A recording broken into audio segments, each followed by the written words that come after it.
and is usually a little longer as well at the beginning. I now come to the statement. Prime Minister. Thank you very much, Mr. Speaker.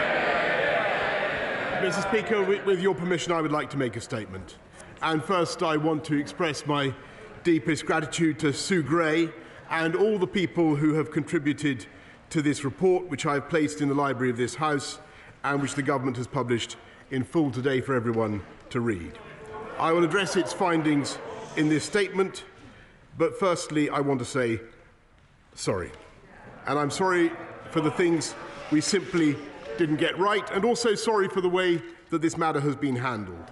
And it's no use saying that this or that was within the rules, and it's no use saying that people were working hard. This pandemic was hard for everyone. We asked people across this country to make the most extraordinary sacrifices, not to meet loved ones, not to visit relatives before they died. And I understand the anger that people feel. But, Mr. Speaker, it isn't enough to say sorry. This is a moment when we must look at ourselves in the mirror and we must learn. And while the Metropolitan Police must yet complete their investigation, and that means there are no details of specific events in Sue Gray's report, I, of course, accept Sue Gray's general findings in full. And above all, her recommendation that we must learn from these events and act now. With respect to the events under police investigation, she says, and I quote, "No conclusions should be drawn or inferences made from this other than it is now for the police to consider the relevant material in relation to those incidents." But more broadly, she finds that there is significant learning to be drawn from these events, which must be addressed immediately across government. This does not need to wait for the police investigations to be concluded.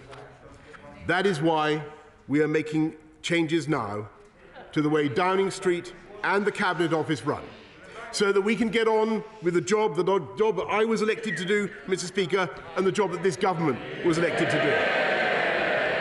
First, it is time to sort out what Sue Gray rightly calls the fragmented and complicated leadership structures of Downing Street, which she says have not evolved sufficiently to meet the demands of the expansion of Number 10. And we will do that, including by creating an Office of the Prime Minister with a permanent secretary to lead Number 10. Second, Mr. Speaker, it is clear from Sue Gray's report that it is time not just to review the civil service and special advisor codes of conduct wherever necessary to ensure that they take account of Sue Gray's recommendations, but also to make sure that those codes are properly enforced. And third, I will be saying more in the coming days about the steps we will take to improve the Number 10 operation and the work of the Cabinet Office, to strengthen Cabinet government, and to improve the vital connection between Number 10 and Parliament. Mr. Speaker, I get it and I will fix it. And I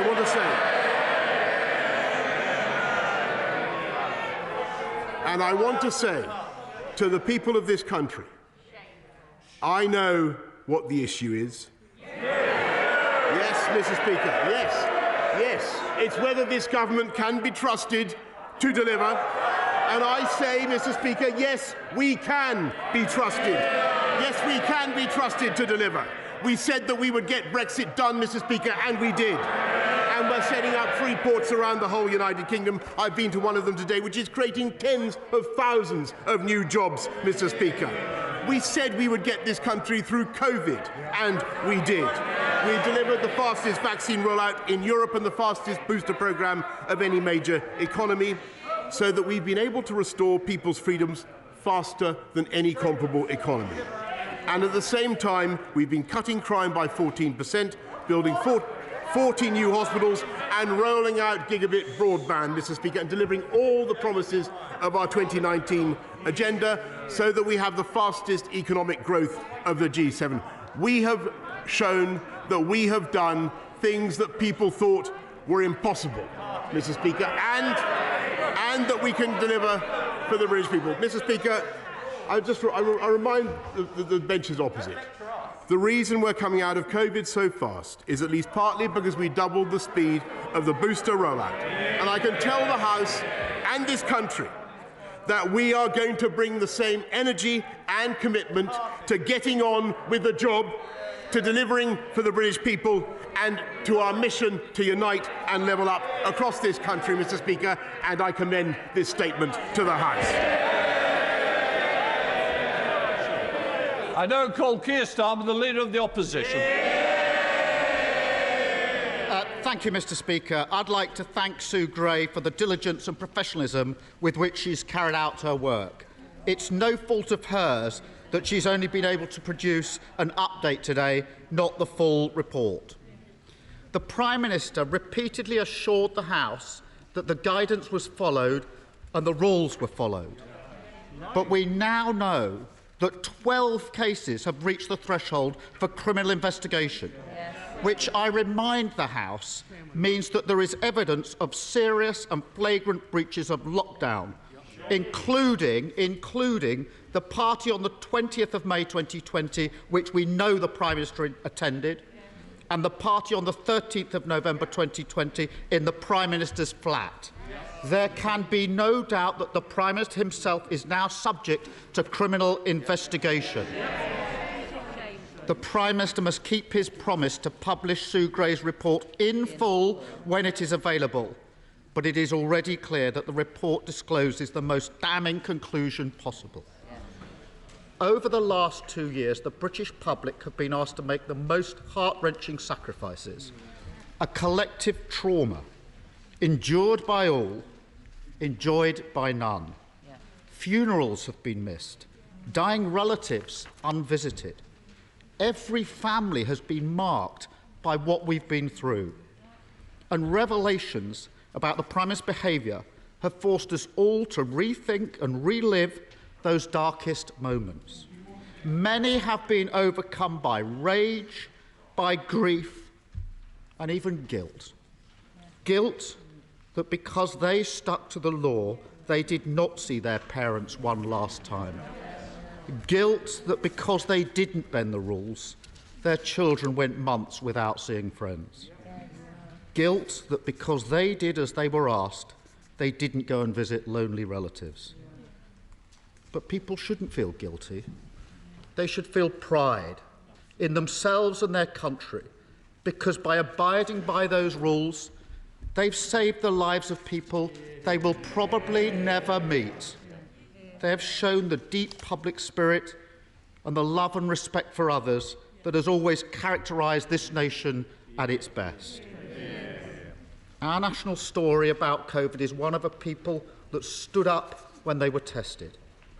But that will be forever tainted by the behaviour of this Conservative Prime Minister. By routinely breaking the rules he set, the Prime Minister took us all for fools. He held people sacrificing contempt. He showed himself unfit for office. His desperate denials since he was exposed have only made matters worse.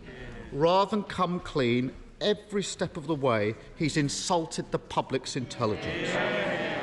And now he's finally fallen back on his usual excuse. It's everybody's fault but his.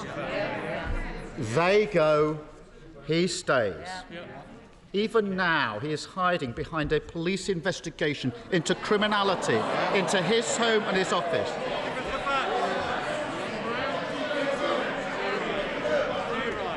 Mr. Speaker, he gleefully treats what should be a mark of shame as a welcome shield. But, Prime Minister, the British public aren't fools. They never believed a word of it. They think the Prime Minister should do the decent thing and resign. Of course he won't, because he is a man without shame. And just as he has done throughout his life, he's damaged everyone and everything around him along the way. His colleagues have spent weeks defending the indefensible, touring the TV studios, parroting his absurd denials, degrading themselves and their offices, fraying the bond of trust between the government. The member for South Ribble is my neighbour. I expect better from my neighbours. Keir Starmer. Fraying the bond of trust between the government and the public, eroding our democracy and the rule of law. Margaret Thatcher once said, "The first duty of government is to uphold the law. If it tries to bob and weave and duck around that duty when it's inconvenient, then so will the governed." Mr. Speaker, to govern this country is an honour, not a birthright. It is an act of service to the British people, not the keys to a court to parade to your friends. It requires honesty, integrity and moral authority. I can't tell you how many times people have said to me that this Prime Minister's lack of integrity is somehow priced in, that his behaviour and character don't matter. I have never accepted that, and I never will accept that. Whatever your politics, whichever party you vote for, honesty and decency matters. Our great democracy depends on it, and cherishing and nurturing British democracy is what it means to be patriotic. There are members opposite who know that, and they know the Prime Minister is incapable of it. The question they must now ask themselves is, what are they going to do about it? They can heap their reputations, the reputation of their party, the reputation of this country on the bonfire that is his leadership, or they can spare the country from a Prime Minister totally unworthy of his responsibilities. It is their duty to do so. They know better than anyone how unsuitable he is for high office. Many of them knew in their hearts that we would inevitably come to this one day. And they know that as night follows day, continuing his leadership will mean further misconduct, cover-up and deceit. It is only they that can end this farce. The eyes of the country are upon them. They will be judged by the decisions they take now. Prime Minister. Well, Mr. Speaker, there's a reason why he said absolutely nothing about the report that was presented by this government and later put in the library of the House earlier on today. That is because, Mr. Speaker, the report does absolutely nothing to substantiate the tissue of nonsense he has just spoken. Absolutely nothing. Absolutely nothing. Instead, Mr. Speaker, this leader of the opposition, a former Director of Public Prosecutions, Mr. Speaker, so he spent most of his time prosecuting journalists and failing to prosecute Jimmy Savile, as far as I can make out, Mr. Speaker. He, Mr. Speaker, chose to use this moment. He used this moment, Mr. Speaker, continually to prejudge a police inquiry. That's what he chose to do. He's reached his conclusions about it. I'm not going to reach any conclusions, and he would be entirely wrong to do so. And I direct him again, Mr. Speaker, to what Sue Gray says in her report about the conclusions that can be drawn from her inquiry about what the police may or may not do. Now, Mr. Speaker, I have complete confidence in the police, and I hope that they will be allowed simply to get on with their job. And I don't propose to offer any more commentary about it, and I don't believe that he should either. And I must say to him that what I think the country, with greatest respect to the benches opposite, what I think the country want us all in this House to focus on is the issues that matter to them. And getting on, Mr. Speaker, with taking this country forward. And Mr. Speaker, today we have delivered yet more Brexit freedoms with a new Freeport in Tilbury, as I said, when he voted 48 times to take this country back into the EU. Mr. Speaker, we have the most open society, most open economy. Mr. Speaker, this is, I think, what people want us to focus on. We have the most open society, most open economy in Europe because of the vaccine rollout, because of the booster rollout, and never forget, Mr. Speaker, that he voted to keep us in the European Medicines Agency, which would have made that impossible. And today, Mr. Speaker, we are standing together with our NATO allies against the potential aggression of Vladimir Putin, when he wanted, not so long ago, to install a Prime Minister, a Labour leader, who would actually have abolished NATO, Mr. Speaker. that's what he believes in. Those are his priorities. Well, I can say to him, he can continue with his political opportunism. We are going to get on, and I am going to get on with the job. Quiet. Theresa May. Thank you, Mr. Speaker. The COVID regulations impose significant restrictions on the freedoms of members of the public. They had a right to expect their Prime Minister to have read the rules, to understand the meaning of the rules, and indeed those around him to have done so too, and to set an example in following those rules. What the Gray report does show is that Number 10 Downing Street was not observing the regulations they had imposed on members of the public. So either my right honourable friend had not read the rules, or didn't understand what they meant, and others around him, or they didn't think the rules applied to Number 10. Which was it? Prime Minister! With respect to my right honourable friend. It's a very important question. I want to hear the answer, even if other people don't. Prime Minister. No, Mr. Speaker, that is not what the Gray report says. It is not what the Gray report says. But if she, I suggest that she waits to see the conclusion of the inquiry. I now come to the Leader of the SNP, Ian Blackford.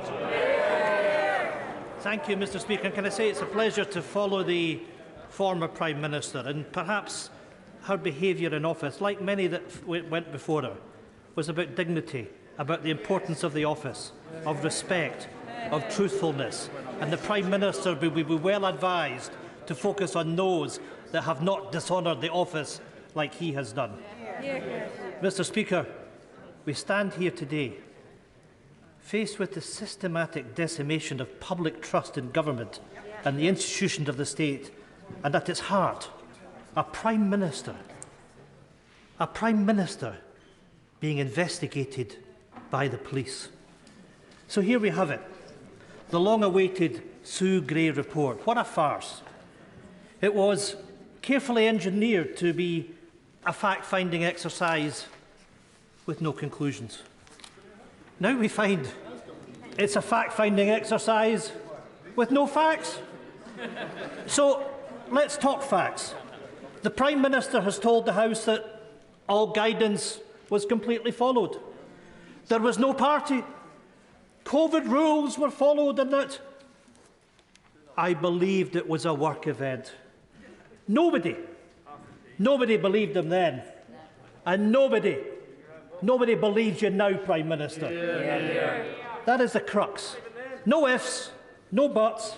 He has willfully misled Parliament. It's bad enough.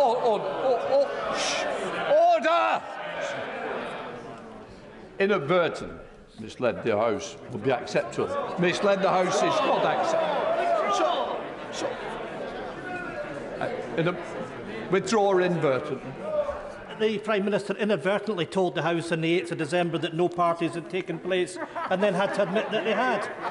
It's bad enough, Mr. Speaker, that the Prime Minister's personal integrity is in the ditch, but this murky business is tainting everything around it.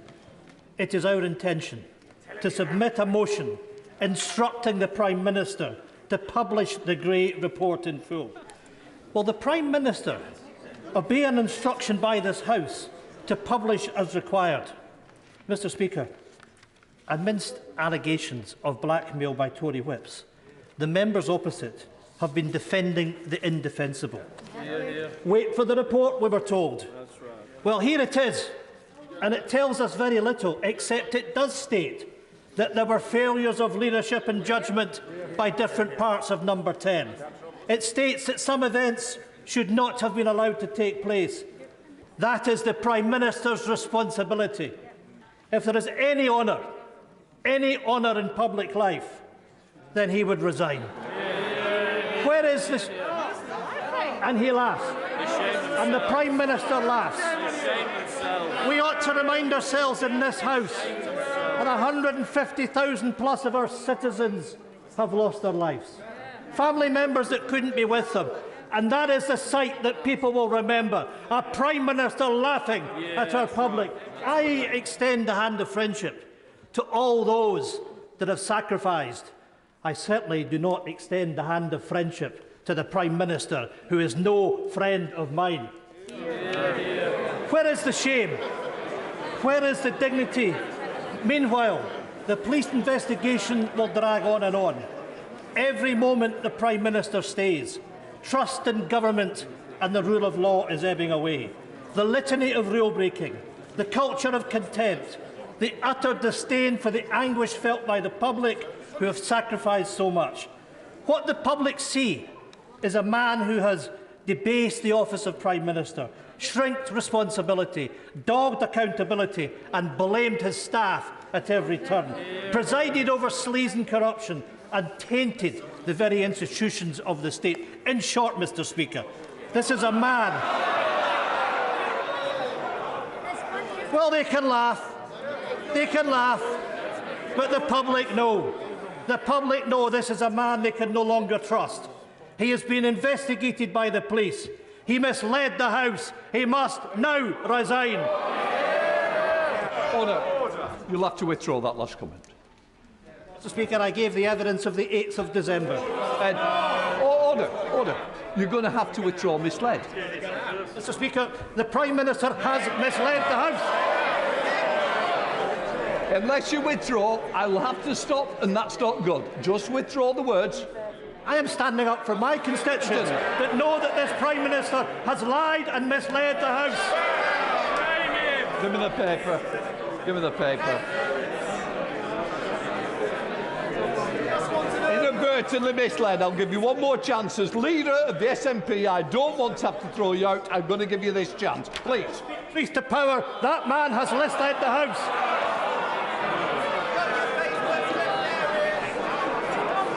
Shut up. I'm sorry it's come to this, and I'm sorry that the leader of the party has not got the decency to just withdraw those words in order that this debate can be represented by all political leaders. Would you like to inadvertently? Speaker, if the Prime Minister has inadvertently misled the House, then I will state that. Right, we're going to leave it at that. Prime Minister.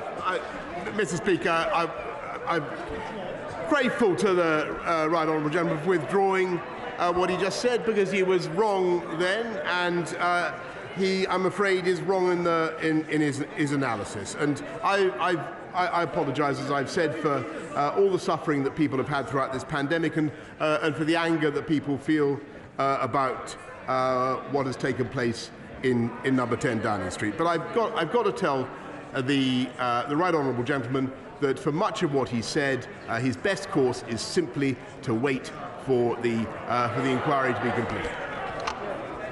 Can I just say, I take it the Honourable Member has withdrawn it, the Right Honourable Member.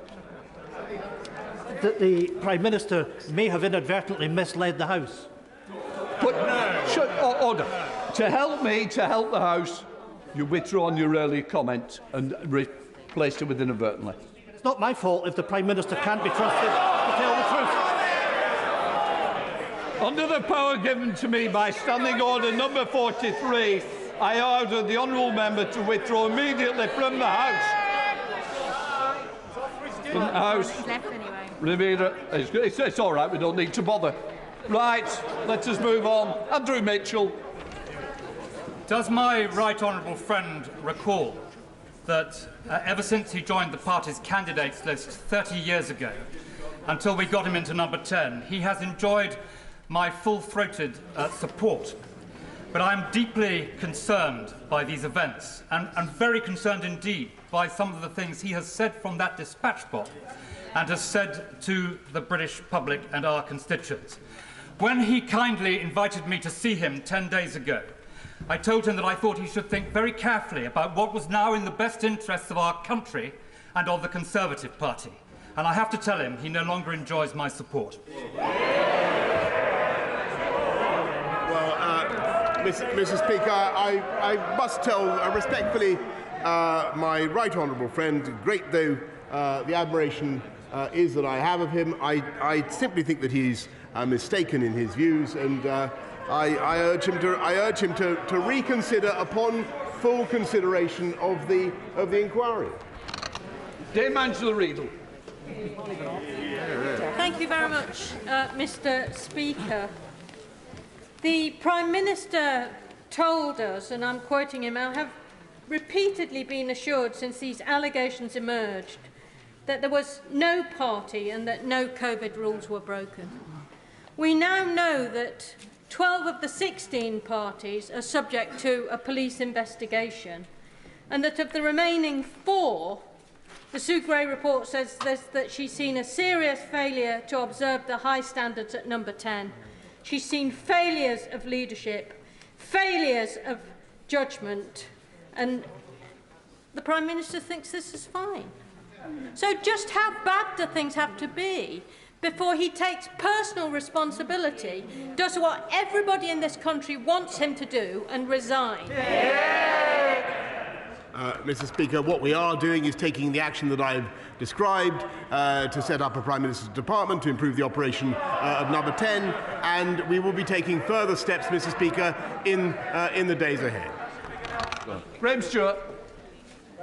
Speaker, the inquiry has found there have been serious failings and has suggested there be changes in the way that number 10 is run, and there's a real opportunity now to take forward this new office of the Prime Minister and ensure further improvements are made so that we can carry on delivering. Of course, what the parties opposite hate is the fact that this government will carry on delivering on the things that matter most to people, while also making sure that the governance within number 10 is improved. I thank my right honourable friend very, very much. I think he's completely right. I do think that the opposition, of course, want to keep their focus trained on this. That's their decision. I think, Mr. Speaker, what the people of this country want us to do is to get on with the job that they want us to do, and that is to serve them, Mr. Speaker, and to stop talking, frankly, about ourselves. Mr. Speaker, there is no word in the English language for a parent who has lost a child. No equivalent of widow or orphan for that particular horror. It is a loss that is literally beyond words, a loss that hundreds and thousands of parents have tragically experienced during this pandemic. Many had to bury their children alone. Many couldn't be there with them at the end. Meanwhile, number 10 parted. Does the Prime Minister understand? Does he care about the enormous hurt his actions have caused to bereaved families across our country? Will he finally accept that the only decent thing that he can do now is to resign? Mr. Speaker, I do care deeply about the hurt that is felt across the country about the suggestion that things were going on in number 10 that were in contravention of the COVID rules. And I understand how deeply people feel about this and how angry that they are. And I've apologised several times, Mr. Speaker, but I must say that I think we should wait for the outcome of the inquiry before jumping to the conclusions that he has, and in the meantime we should focus on the issues that matter to the British people. Caroline Notes. Speaker, the public and this House have been frustrated by having to wait for Sue Gray, wait for the Metropolitan Police, and today the Prime Minister has announced his new office at number 10. Please can you let this House know what specific structures are going to be put in place so that this House can hold it accountable? Well, Mr. Speaker, we will make sure that there's a new permanent secretary who will be accountable to me, and we will make sure that the codes of conduct that are applied both to SPADs and to civil servants are properly enforced, and of course all of that will be properly communicated to the House, Mr. Speaker, and what I want to see is much better communication and links between number 10 and the entirety of the House of Commons, and we will do that. Sir George Howard. Thank you, Mr. Speaker. Yesterday, at the local Tesco store in my constituency, a constituent asked me, and it was in a tone more in sorrow than in anger, why doesn't the Prime Minister realise that as every day goes by, he damages the reputation of our country and abroad and around the world? Why, he said, doesn't the Prime Minister realise that? How would he respond to that constituent? Mr. Speaker, I think the reputation of our country around the world is built on the fastest vaccine rollout in Europe, if not in all the major economies. It is built on having the fastest growth, therefore, in the G7, and it is built on our ability to bring our allies together to stand up against Vladimir Putin. That is what the world is focused on. That is what I'm focused on, and that, frankly, is what he should be focused on. Sir Bernard Jenkins. Thank you, Mr. Speaker. Can my right honourable friend, first of all, remind the Leader of the Opposition and the Labour Party that the backbenchers of the Conservative Party need no reminders about how to dispose of a failing leader? And can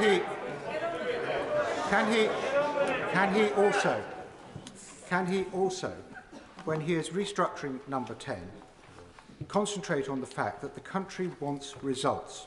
The country, we can't see the point of such a large number 10 superstructure, that it needs to be slimmed down and streamlined. And can I commend his determination to restore cabinet government, and it is on results over the next few months on which he will be judged. Well, Mr. Speaker, I thank my right honourable friend very much for that, and I think he's entirely right, and I'm more than content to be judged, Mr. Speaker, on the results that we've already delivered and the results that we will deliver. And I'm sure that we will be greatly assisted by the reforms of number 10 that I've outlined. Diane Abbott. Thank you, Mr. Speaker. Anybody who's actually read the Sue Gray report can only wonder what she was made to leave out. Will the Prime Minister give the House an undertaking that as soon as he is able, he will release the full, unredacted report to this House? Mr. Speaker, Sue Gray has published everything that she can, and I propose that we wait until the conclusion of the inquiry. But in the meantime, Mr. Speaker, I think it peculiar that the report is being simultaneously hailed as utterly damning, but also condemned for not having enough in it. Mr. Speaker, it can't be both. Vital Fabricant. President Truman had on his desk, "The buck stops here." So the Prime Minister was right to apologise for the events that happened in number 10 Downing Street. 2 weeks ago, I reminded Tom Harwood that Tony Blair suggested that there should be an Office of Prime Minister so that it could be governed not from 70 Whitehall, but from the building itself. Could the Prime Minister tell me how he envisions the office will work? Will the Permanent Secretary be based in number 10, controlling what civil servants do in number 10? I'm grateful to my honourable friend, very grateful. I think the House does understand, even if many people outside don't, that number 10 actually hosts about more than 400 officials on a busy day. They have a huge amount to do, and we need to make sure, no, Mr. Speaker, they're working very hard. That's what they're doing. And we need to make sure that there are proper lines of authority and that we sort out the command structures, and that's what we're doing. Williams. Thank you, Mr. Speaker. Whatever the police decide, this update, severely limited as it is, would be enough to persuade any other Prime Minister to resign. This Prime Minister could resign and salvage for himself a crumb or two of honour, or he may try to delay and take his party down with him. So, Mr. Speaker, is it not clear that, with notable exceptions, his backbenchers should discover their backbones and sack him? Look, Mr. Speaker, I've answered several questions like that, and I must really ask him to look at the report properly and also to wait for the inquiry when it comes. Harper. Thank you very much, Mr. Speaker. We've been asked to keep some sense of perspective, and I think that's right. The question here is whether those who make the law obey the law. That's pretty fundamental. Many have questioned, including some of my constituents, the Prime Minister's honesty and integrity and fitness to hold that office. Now, in judging him, he rightly asked us to wait for all the facts. Sue Gray has made it clear in her update today that she couldn't produce a meaningful report with the facts. So can I ask the Prime Minister the question that the Honourable Lady, the member for Hackney North and Stoke Newington, asked him and to which he didn't give an answer? When Sue Gray produces all of the facts in her full report after the police investigation, will he commit to publish it immediately and in full? Mr. Speaker, what we've got to do, Sue Gray, is wait for the police to conclude their inquiries, Mr. Speaker. That is the proper thing to do. People have given all sorts of evidence in the expectation that it would not necessarily be published, Mr. Speaker. At that stage, I will take a decision about what to publish, Mr. Speaker. Thank you, Mr. Speaker. I imagine that I'm going to be asked to wait for something else. But can I just simply ask the Prime Minister, was the Prime Minister present at the event in his flat on the 13th of November? I assume he doesn't need other people to tell him whether he was there or not. Was he at the flat event listed in the report on the 13th of November? Mr. Speaker, I'm very grateful to the Honourable Lady for inviting me to comment on something that is being investigated. But with great respect to her, I am simply not going to indulge in running commentary. She will have to wait, Mr. Speaker. Sir Robert Butland. Mr. Speaker, saying sorry is very important, but my right honourable friend will be judged by the deeds that he undertakes as a result. I heard today a proper acknowledgement that he needs to look in the mirror. And I'm glad to hear about reforms to the centre of government that I think are timely. In fact, they're overdue, as he knows from previous conversations I've had with him. But will he give me and the House this undertaking today, that in cooperating with the Metropolitan Police inquiry, he will show the appropriate tone and approach that I think the British public demand of him as a person of serious purpose who is up to the level of events. That's what we expect from him now, and that's what I'll be expecting him to do. I thank my right honourable friend very much, and I just want to stress, Mr. Speaker, that I have great admiration for the Metropolitan Police and full confidence in the police, and I just suggest that they be allowed now to get on with their job. Thank you, Mr. Speaker. We now know that there's a criminal investigation into the party that took place on the 13th of November 2020 in his flat to celebrate the exit of Mr. Cummings. On the 8th of December last year, he came to that dispatch box and flatly denied the very idea that any such party had taken place. He's shaking his head in answer to my honourable friend, the member for Hornsey and Wood Green. He said it had not happened. Now, he's inadvertently, Mr. Speaker, misled the House. So the very least he should do is get to that dispatch box and correct the record. No, Mr. Speaker, I stand by what I said, and I would simply urge him to wait for the outcome of the inquiry. That's what he needs to do.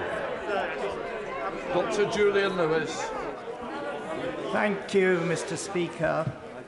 May I advise my right honourable friend publicly what I have said to emissaries from his campaign team privately, that it is truly in his interest, in the government's interest, and in the national interest that he should insist on receiving the full, unredacted report immediately, as I believe he can, and that he should then publish the uncensored version without any further delay.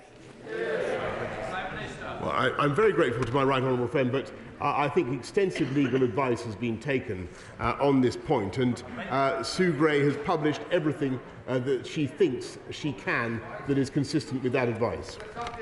Joanna Cherry. Thank you, Mr. Speaker. If the police investigation were to result in serious criminal charges, necessitating a criminal trial, such as, I don't know, for example, misconduct in public office or conspiracy to pervert the course of justice, how would the Prime Minister feel about having to give evidence on oath? I'm not going to speculate about hypothetical questions which frankly, I reject. Pritchard. Mr. Speaker, you will know that it's a very rare event for any Prime Minister to come to this House and apologise.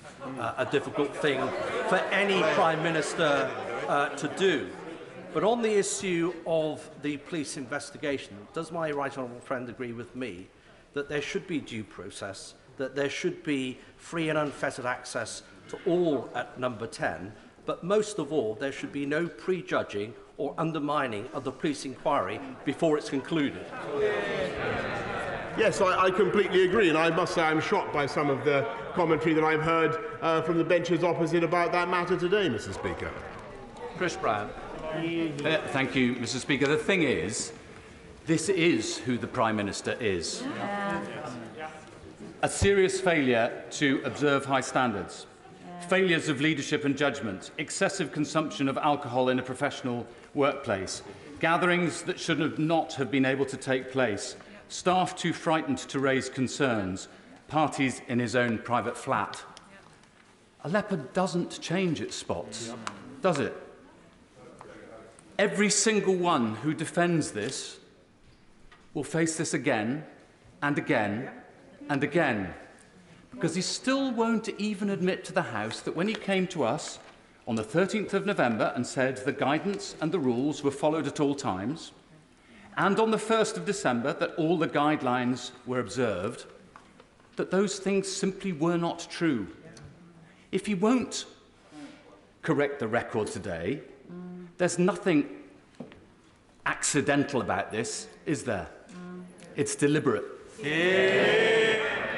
I don't know what he's trying to say, Mr. Speaker, but look, I direct him again to the point made by Sue Gray that no conclusions should be drawn or inferences made from this other than it is now time for the police to consider the relevant material. And that is what the House should allow them, frankly, to do.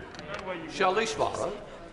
Speaker, it is absolutely right that over the past few weeks, our constituents across the House have been writing to us on this hugely important issue.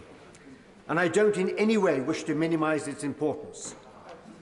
But in my constituency, I have military bases.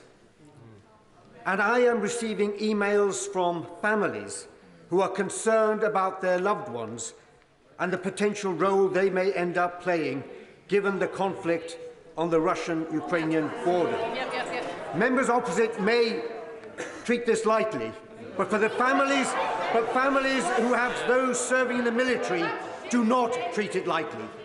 Would my right honourable friend give me an assurance that, notwithstanding the importance of the issue that we are discussing at present, his government will start addressing other important matters that concern my constituents and the constituents of people across this House? Thank him very much indeed, and I think he's completely right. Of course, these matters are important. We've got to wait for the inquiry, but in the meantime, the UK has got to play the leading role that we are, Mr. Speaker, in bringing the West together to make a united front against Vladimir Putin, particularly with the economic sanctions that we need, Mr. Speaker. That is the priority of the government right now. Colin Eastwood. Thank you, Mr. Speaker. While the Prime Minister was eating birthday cake with his pals, people were standing outside nursing home windows looking in at their loved ones dying. And contrary to what the Prime Minister has said from that very dispatch box multiple times, any objective reading of Sue Gray's update makes it absolutely clear that the rules were broken multiple times in Downing Street. Will the Prime Minister continue a habit of a lifetime and keep blaming everybody else, or will he finally stand up, take responsibility and just go? Mr. Speaker, he's really got to read the report. And he's got to look at the report, and he's got to wait. Everything he said, I'm afraid, is not substantiated by the report. He should look and wait for the police inquiry. Steve Baker. Thank you, Mr. Speaker. Millions of people took seriously a communications campaign apparently designed by behavioural psychologists to bully, to shame and to terrify them into compliance with minute restrictions on their freedom. What is my right honourable friend's central message to those people who meticulously complied with all of the rules and suffered terribly for it, including, I might say, those people whose mental health will have suffered appallingly as a result of the messages his government was sending out? Mr. Speaker, I want to thank all those people for everything that they did, because together they have helped us to control coronavirus, and I think thanks to their amazing actions in coming forward to get vaccinated, we're now in a far better position than many other countries around the world. So I have a massive debt of gratitude to all the people that he describes. Dame Diana Johnson. Question asked by my honourable friend, the member for Birmingham Yardley. I'm not asking for a running commentary, but I would like to know whether the Prime Minister was present in his flat at the event on the 13th of November 2020. I'm really grateful to him, Mr. Speaker, and I understand why people want me to elaborate on all sorts of points, but I am not going to make a running commentary on a matter that is now being considered by the authorities. I've got to wait for them to conclude. Andrew Jones. Mr. Speaker, the update that we have from Sue Gray today is, as she says herself, extremely limited, and that it is not possible at present to provide a meaningful report. So will my right honourable friend confirm that at the earliest opportunity he will have the report published in full? Mr. Speaker, what we will do is wait until the police have concluded their inquiries and then see what more we can publish. That is what we're going to do. Catherine West. Thank you very much, Mr. Speaker. As the Prime Minister will recall, on the 8th of December in Prime Minister's questions, I asked him, was there a party in Downing Street on the 13th of November? And now the report says, in the bullet point on the first page, that there was a gathering in the number 10 Downing Street flat, a gathering in the number 10 Downing Street on the departure of a special advisor. Did he inadvertently mislead this House, put us all out of our agony and stop dragging democracy through the mud? Mr. Speaker, I stick by what I said to her, and she should wait. If she cares about democracy and due process, she should wait until the inquiry has been concluded. Mark Jenkins. Thank you, Mr. Speaker. As a non-drinker who long ago realised that sobriety delivers everything that alcohol promised, I've noticed with interest that a drinking culture exists in Downing Street and in fact predates my right honourable friend's tenure by some decades. Does he, like me, welcome Sue Gray's report, and will he commit to fixing that culture? Yes, Mr. Speaker, I thank you very much, and we're certainly, Mr. Speaker, going to take up the relevant parts of her recommendations and see that they're properly enforced within the civil service and the SPAD code. Lucas. Thank you very much, Mr. Speaker. The shocking incompetence of the Met Police has meant that we have a report that has been gutted. But frankly, we didn't need Sue Gray to tell us about the level of dishonour and deception that has infected not only Downing Street, but so many in the party opposite. It has been excruciating to watch so many Tory MPs and ministers willing to defend the indefensible, calculating what's in their own party political interests rather than what's right for our country, complicit in the same decaying system where the pursuit of power trumps integrity. The Prime Minister is certainly a bad apple, but the whole tree is rotten and the whole country wants reform. Couldn't we make a start with a major overhaul of the ministerial code, given that its founding assumption that it could be policed by a Prime Minister of the day because they would be a person of honesty and integrity, that founding assumption has been so widely and comprehensively and utterly discredited. Mr. Speaker, of all the things that she just... We are reforming the ministerial code, but of all the things that I disagree with her about and what she's just said, I disagree with her most passionately in what she's just said about the police. I think they do an outstanding job. I think we should allow them to get on with that job, and I will await their conclusions. Thank you, Doyle Price. Thank you, Mr. Speaker. If I just draw attention to finding number 7 in this report, which documents that actually number 10 Downing Street has morphed from a small team in support of the Prime Minister to a self-indulgent bureaucracy all its own. And I personally am tired of reading Sunday newspapers which read officials briefing against ministers, delays by things being stuck in number 10 as I speak to ministers who are getting frustrated. So, can I ask my right honourable friend that as he institutes this review, call me old-fashioned, but ministers are accountable for decisions and that they're taken in their name, not flunkies in number 10, and will he ensure that reforms properly restore ministerial accountability? Yes. I thank her very much, and I very much enjoyed our joint trip to Tilbury this morning, and I can tell her that, yes, I do think that it's vital, as Sue Gray says, that we learn from this and that we strengthen cabinet government and the principle of ministerial responsibility. Afzal Khan. Thank you, Mr. Speaker. I have spoken about my own experience of loss during the pandemic many times. I do not claim that my experiences are special. Indeed, they were all too common. But as a Member of Parliament, I have a responsibility to provide a voice for the bereaved families.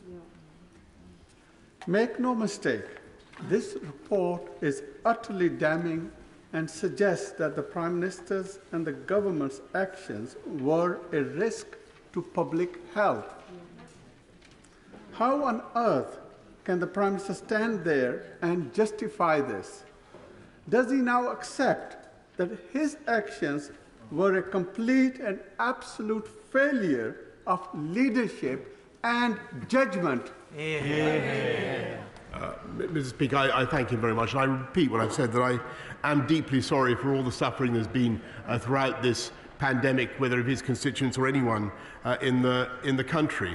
As to his points about what is in the report, I don't think his views are substantiated by what the report says, but I think he should wait to see where the inquiry goes, and that's what I propose to do. Suzanne Webb. Thank you, Mr. Speaker. Does my right honourable agree with me that those opposite have used far too much time, far too much parliamentary time debating this? And I can assure my right honourable friends that the residents of Stourbridge, they want the Prime Minister to focus on the matters that really they care about. Just a moment. In fairness, the Prime Minister has to come and make the statement. No, I'm not going to attack the Prime Minister for making a statement. I certainly wouldn't expect from his own side, Prime Minister. Thank you, Mr. Speaker. I think possibly what my... But I want to say how strongly I agree with nonetheless with my honourable friend, because yes, of course, it's vital that we make this statement. Yes, of course, it's vital that we learn from Sue Gray's report, vital that we take action, Mr. Speaker, which is what the government is doing. But it's also vital, frankly, that we get on with the people's priorities, and that is what this government is also doing. Christian Matheson. Thank you, Mr. Speaker. So just to summarise, I didn't know there was a party. There was a party, but it was a work meeting, and there was a party, but I wasn't there.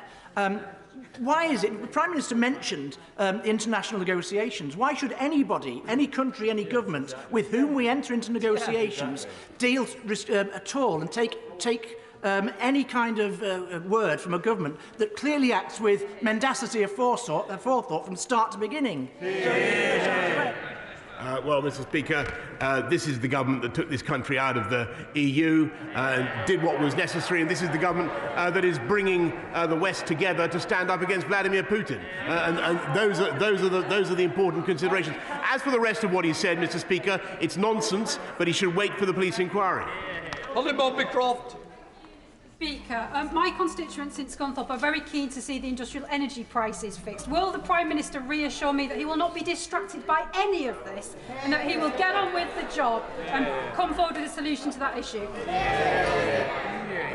Yes, I think my honourable friend is completely right. We not only need to address consumer energy costs, we need to address business and industrial energy costs as well. And I know that my right honourable friend, the Chancellor, will be bringing forward a package of measures as soon as he can. Kirsten Oswald. Mr. Speaker, during his statement, the Prime Minister kept referring to we when he talks about the sorry saga that Sue Gray has reported. But, Mr. Speaker, it's his rules, it's his rule breaking, it's his inability to tell the truth about it that's the issue. He is the Prime Minister. Does he not take any personal responsibility at all for this disgraceful fiasco? Mr. Speaker, I've taken full responsibility throughout the pandemic. Richard Fuller. Speaker, as with the report on Owen Paterson, I felt it was important to support the process and read the report. And that's because I think it's important to separate fact from allegation and to know what the report actually says rather than what I would wish it to say. Two lessons that the Leader of the Opposition needs to learn. I promised my constituents that I would ask the Prime Minister to say that he would support the recommendations in the report. There are 4. That every government department has a clear and robust policy in place covering the consumption of alcohol in the workplace. That access to the garden, including for meetings, should be invitation only and in a controlled environment. That there should be easier ways for staff to raise such concerns, basically whistleblowing, and that too much responsibility and expectation is placed on the senior official whose principal function is the direct support of the Prime Minister. Those are the facts and the findings of the report. Will the Prime Minister accept them in full? Yes, Mr. Speaker, I do. And as I've said to the House earlier on, I accept the findings of the report in full, the general findings, and we are immediately taking steps to implement the changes. Maria Riddle. The Prime Minister's just said he accepts the findings of the report. One of them says that there were failures of leadership and judgment by different parts of Number 10, the Cabinet Office, at different times. He provides the political leadership and the political judgment at Number 10. Does he accept his own personal wrongdoing and failings in this regard? Mr. Speaker, not only have I accepted full responsibility throughout, but I have apologised repeatedly to the House for any misjudgments that I may have made myself. But again, I must urge her to wait for the conclusion of the inquiry. Aaron Bell. It seems a lot of people attended events in May 2020. The one I recall attending was my grandmother's funeral. She was a wonderful woman. As well as a love for her family, she served her community as a councillor, and she served Dartford Conservative Association loyally for many years. I drove for 3 hours from Staffordshire to Kent. Only 10 people at the funeral. Many people who loved her had to watch online. I didn't hug my siblings. I didn't hug my parents. I gave a eulogy. And then afterwards, I didn't even go to her house for a cup of tea. I drove back 3 hours from Kent to Staffordshire. Does the Prime Minister think I'm a fool? No, Mr. Speaker, and I want to thank my honourable friend, and I want to say how deeply I sympathise with him and his family for their loss. And all I can say is, again, that I'm very, very sorry for misjudgments that may be made by me or anybody else in Number 10 and the Cabinet Office. And I can only ask him respectfully, Mr. Speaker, to look at what Sue Gray has said, but also to wait for the conclusion of the inquiry. I'm Efford. Thank you, Mr. Speaker. It's important that this House can trust what ministers tell us from that dispatch box. And on the 8th of December, regarding events at Number 10 Downing Street, the Prime Minister said, I repeat that I've been repeatedly assured since these allegations emerged that there was no party and that no COVID rules were broken. That is what I've been repeatedly assured. Now, the people who gave him those assurances led to him inadvertently misleading the House. So have those people faced any disciplinary proceedings?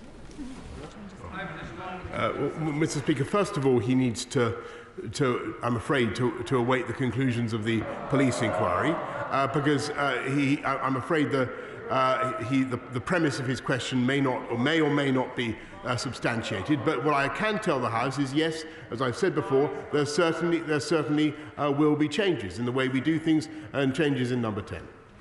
Duncan Baker. Speaker, North Norfolk consistently had some of the lowest levels of infection in the country. We followed the rules. So many of my constituents have been incensed. The damage that this is doing to the government is enormous. It is about integrity and trust. Can I ask again, because people want to know, how can the Prime Minister now satisfy my constituents and assure me that full accountability and transparency on the findings of the final Gray report will swiftly follow? Well, Mr. Speaker, I will do whatever I can to ensure that this House has as much clarity as possible. There are legal issues that we face, Mr. Speaker, about some of the testimony that has been given. But in the meantime, what I think Sue Gray wants us to do is to wait for the conclusion of the investigation, of the inquiry, and to see where that goes, and to support the police in their work. Thank you, Mr. Speaker. Does the Prime Minister need somebody else to tell him whether he was there or he is there now? I refer the honourable lady to the answer I've already given. Sam Baines. Mr. Speaker, we all recognise that number 10 Downing Street is an unusual amalgam of workplace, office space and private home. What steps will the Prime Minister take to ensure that the lines between each of them are made clearer in the future?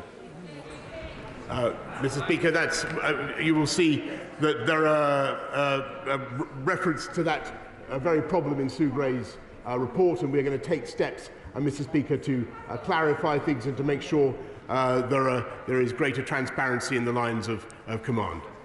Stephen Timms. Thank you, Mr. Speaker.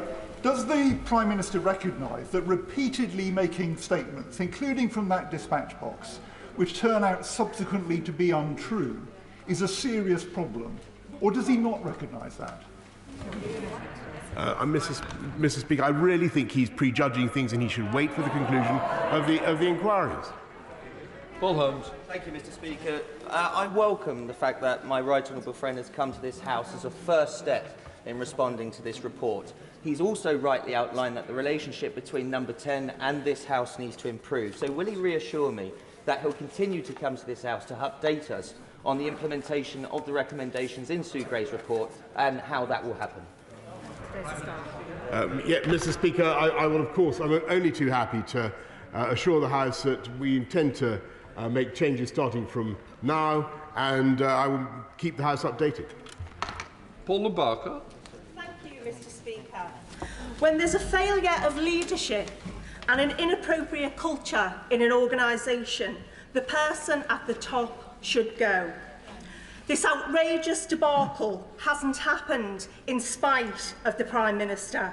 This has happened because of the Prime Minister. Will the Prime Minister now do the right thing and resign? Mr. Speaker, the answer is no, because I'm going to wait for the conclusions of the inquiry before any of the assertions that she's made can be established. Greg Smith. Mr. Speaker, I thank the Prime Minister for his statement, particularly the acknowledgement of the enormous sacrifice that so many British people went through. And as somebody who was unable to say goodbye to my grandparents this time last year, can I welcome his sincere apology. But as we wait for the Metropolitan Police findings, can my right honourable friend give me a categoric assurance that it will be full speed ahead on fixing the Northern Ireland Protocol, standing up for our friends in Ukraine and fixing the cost of living crisis? Yes, Mr. Speaker, that is exactly what this government is going to do, and nor will we be distracted for 1 minute. Wayne David. Thank you, Mr. Speaker. In the general findings to Sue Gray's report, there's a reference to the failure of leadership and judgment by number 10. Does the Prime Minister accept that Sue Gray was largely referring to him? Mr. Speaker, I really think that he should recite the whole report, but I have told him that I accept the findings. I accept the findings that Sue Gray has given in full, and we are acting on them today. Speaker, I welcome my right honourable friend's apology. He's taken responsibility, he's apologised, and it's right that he should do so. Can my right honourable friend, the Prime Minister, confirm that tackling the small boats crisis will remain top of the new office of the Prime Minister? Because that's what the country wants to see. We want to see this Prime Minister getting on with the job. Yes, that's right, Mr. Speaker, and that's why we brought forward the Nationalities and Borders Bill, which I'm delighted to say that she supports, that this government is getting through, which that party voted against. Stephen Farry. Thank you. The flippancy of some of the answers today and the non-answers to other questions don't suggest that the Prime Minister is genuinely that sorry. Does he recognise the long-term damage he risks doing to historic norms of democracy? Is it right that they are sacrificed for the interests of one man who refused to do what the country knows needs to happen? And can he point to one single example where he personally has improved standards in public life? How about, Mr. Speaker, deciding to honour the wishes of the people and deliver Brexit in spite of their attempts, Mr. Speaker, to subvert democracy? Rob Roberts. Mr. Speaker, delivery is key. The Prime Minister delivers. He delivered on Brexit. He delivered with furlough and with the self-employed scheme that ensured businesses were able to survive. They can shout it down because they don't like it, Mr. Speaker, that's fine. He delivered with one of the best vaccination programmes in the world. He delivered a country that is coming out of a pandemic and an economy that is thriving, with people who sadly lost their jobs in the last 2 years having more vacancies than ever to choose from. But nobody talks about those things, Mr. Speaker, because all sides of those things... Order. I think the Prime Minister may have just got a grip of what you've had to say. Prime Minister. Well, Mr. Speaker, we're going to deliver on the people's priorities, and we're going to deliver and keep delivering for Wales. Florence Session-Lomé. Thank you, Mr. Speaker.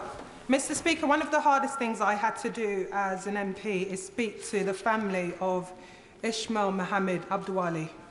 He was 13 years old when he died on the 30th of March. He was one of the youngest people to lose his life to COVID. I will admit, Mr. Speaker, when I spoke to his mother, I broke down on that call. Ishmael's family, like so many other constituents up and down in Vauxhall, followed the rule. Many of them were scared to go out. Many of them had to bury their loved ones without being there. Many of them walked past the COVID memorial wall in my constituency with that heart showing their loss. Does the Prime Minister now understand, and does he not feel ashamed that his actions have brought disrepute to the office that he holds? Mr. Speaker, of course I share the honourable lady's grief for Ismail. I sympathise with Ismail's family, and I understand the pain and loss that everybody's experienced throughout this country. But, Mr. Speaker, all I can say is that I will continue to do my best to fight COVID, as I have done throughout this pandemic, and to deliver for the British people. And I can't say more than that. Marco Logie. Thank you, Mr. Speaker. Mr. Speaker, running an office and having the required management expertise of running literally dozens and dozens of offices with hundreds and hundreds of people within is one thing. Running the country and getting the big decisions right are quite another. So can I welcome the Prime Minister's commitment to have a look at what is happening at number 10 and those management structures, so that we can deliver on the promises and the Brexit promises we gave the people of this country. I thank him very much, and that's why we're taking up the findings of the Sue Gray report. We want to make sure that number 10 works better, that the whole of the government works better. It's been focused very much on COVID, but we now need to deliver exclusively on the great priorities of the people. Anna Balda. Thank you very much, Mr. Speaker. Last summer, my team and I said goodbye to our colleague through the window of her hospice as she died of cancer. We didn't get to hug her, and we were just like many millions of people across the UK. We followed the rules, while he and his colleagues didn't. And it makes me sick to my stomach that we are not going to get the findings of this report because the police were so late to the party. The same Met Police who were happy to arrest women who were protesting the murder of Sarah Everard. And it makes me sick to my stomach that he does not understand the anger and fury and upset of millions of people across the UK, because sometimes, Mr. Speaker, an apology won't cut it. It's time for action. It's time for a clear-out. It's time for him to resign. Mr. Speaker, I sympathise very much with the experience of her constituents and all the pain that people have gone through throughout this pandemic. I must say to her, though, that she is prejudging the issue in question today. I don't think that's the right thing to do. I have a great deal of respect for the police, and I think they should be allowed to get on with their job. Paul Holt. Thank you, Mr. Speaker. I think we've got to remember that we're all talking about the breaking of the rules, and the rules clearly are under question here as to what's happened. But the rules themselves that were put out by this government have got this country to where it is. And we've got to remember that those rules did the right thing. So yes, there's got to be consequences in number 10 for any rules that have been broken, but please remember the right thing was done by the instigation of the rules in the first place. And I have to say, when I'm talking to my constituents out there, they're saying, yes, we need to ask the question about what's happened there, but can we stop being that as the only sole subject, and can the opposition talk about something else as well, please? Do we need to move on and level up this country? I thank my honourable friend very much, and I think he's right. The rules are important, and it was amazing and remains amazing to see the way people pulled together throughout the pandemic, and I thank people very much. But what we need to do, if we possibly can, Mr. Speaker, if the opposition would agree, we now need to focus on the issues that matter above all to the British people: fixing the cost of living, rebuilding our economy, clearing the COVID backlogs. That's what this government is doing. Boris Johnson. Mr. Speaker, I have known the Prime Minister a long time, and we've always got on quite well. He's not a wicked man. But he's a man that for years, in every job, has got by flying on the seat of his pants. He has a chaotic management style. And that is a question of character. And can I ask him really to look in the mirror, as he said this morning, and say, am I the man at this challenging time for our country, abroad, at home, in every sense? Has he the character to carry on and do that job properly? No. Yes, Mr. Speaker, because quite frankly, I think it was absolutely indispensable that we had a strong number 10 that was able to take us out of the EU in spite of all the efforts of the party opposite to block it. And not only that, Mr. Speaker, a booster and a vaccine campaign that were led by number 10 that have made a dramatic difference, not just to the health of this country, but to the economic fortunes of this country. And whatever he says about me and my leadership, that is what we have delivered in the last year alone. Scott Benton. You, Mr. Speaker, when knocking indoors in Blackpool at the weekend, I spoke to Julie, who said this: this Prime Minister has had the most difficult job in living history. He's been dealing with a pandemic in which he nearly died. He's been dealing with the media who haven't forgiven him for delivering Brexit. And yet, he's been dealing with the media who haven't forgiven him yet for dealing with Brexit, and he hasn't had a chance to crack on and deliver yet for the British people on their priorities.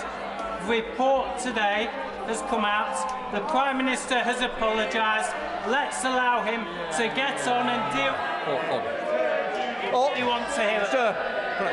Mr. Speaker, I want to say how passionately, vehemently and emphatically I agree with the remarks, which I couldn't quite hear, of my honourable friend. He is completely right, Mr. Speaker, and I think that is the priority of the British people. That's the priority of the government. Brams. Mr. Speaker, as limited as the Gray report was, we know that the findings are still incredibly damning. Multiple issues around failures of leadership and judgment. Now, given that the Nolan principles and the standards of public life describe the centrality of integrity, honesty and leadership, how can the Prime Minister continue? I really think that she needs to read the report carefully, Mr. Speaker, and I'm afraid that the conclusions that she's drawing are not ones that I support. But what we are doing, Mr. Speaker, is following Sue Gray's advice, and we are changing the way Number 10 runs, and we are going to do things differently, Mr. Speaker. But I can't agree with what she says. Catherine Fletcher. Mr. Speaker, on Saturday I was out and about enjoying ice cream in Lancashire, which I know you and your family do in some of the finest ice cream parlours in the north of England, and they said to me, he's a Wally, but 100,000 Russians have just turned up. What the bloody hell are we doing talking about cake? Does the Prime Minister agree with that statement? Mrs. Speaker, I thank her very much. I thank her very much, and I think that what the country needs and what the West needs. Sorry. Can I just say, if you don't want to carry on the question, I'm happy to pull stumps now. But if we are going to have questions, I'm going to hear the answers as well as the questions. Prime Minister, standing up, mate. You're going to have to sit down for a bit. What the country needs now, Mr. Speaker, is a UK government working with our friends and partners to stand up to Vladimir Putin and to make sure that we have a strong package of sanctions, and that's what we're doing. Thank you, Mr. Speaker. The Prime Minister sets the culture at number 10. Why does he think that staff members there felt unable to raise their concerns about the bad behaviours reported today? Mr. Speaker, that is one of the recommendations of the Sue Gray inquiry that we are going to take up to make sure that nobody should feel that in number 10, and that's why we're going to review the code to ensure that nobody feels that they have any inhibition on coming forward with any complaint that they may have. Mr. Speaker, the Prime Minister and his allies are trying to distract and deflect from the truth. But here are the indisputable facts. The Prime Minister attended Downing Street parties. He told this House and the people that we represent that he attended no parties, and in fact that there were no parties. The rules were clearly broken. The ministerial code has been violated. So when will he stop insulting the intelligence of the British people and do the right thing and resign? Mr. Speaker, I really think she's got to let the Metropolitan Police get on and do their job. Brendan O'Hara. Mr. Speaker, does the Prime Minister not recognise that the public are rapidly losing faith in the institutions that they must be able to trust if our democracy is to survive? Because it appears that there is no individual, no organisation, no group or no force whose reputation won't be sacrificed on the altar of saving this Prime Minister. So can I ask the Prime Minister, does he consider the erosion of public trust in the foundations of our democracy a price worth paying to ensure his personal survival? Mr. Speaker, I believe that the foundations amongst the foundations of our democracy are due process and the rule of law and allowing the police to get on with their job, and that's what we're going to do. Luke Pollard. Thank you, Mr. Speaker. Part 4 of Sue Gray's report says that there is a culture of excessive consumption of alcohol, which is not appropriate. Is there also a culture of excessive drug taking in Downing Street? Right. I missed what you said. Prime Minister. Mr. Speaker, any drug taking would be excessive, and perhaps he should direct that question at the Labour front bench. Good question. Derek Twig.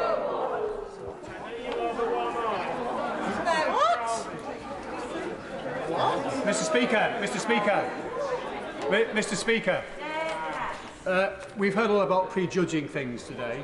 We only have to look at paragraph 3 of the general findings, which talks about failures of leadership, judgment in different parts of number 10 in the Cabinet Office, and it says some events should never have been allowed to take place and other events should not have been allowed to develop as it did. I don't think that's prejudging anything. It's very clear. There's only one person in charge of number 10 in totality, and that's the Prime Minister. So let me just remind the Prime Minister why this matters about this rule breaking and the way number 10 behaved. Let me quote a constituent, one of a number of emails I had from constituents who lost loved ones. She said to me, "We received a call at 11:15 p.m. on the 29th of May 2020 saying Mum was deteriorating. Both my sister and I drove to the home and spent the night sat on a chair outside her bedroom window watching her die. All I could do was sob and shout to her and tell her that I loved her. I couldn't even hold her hand. That's why you should go, Prime Minister. Prime Minister. Mr. Speaker, I totally understand the feelings of his constituents, and I accept that things could have been done better in number 10, as I've told the House before. But really, I must ask him to study what Sue Gray has said, and we are acting on all her recommendations.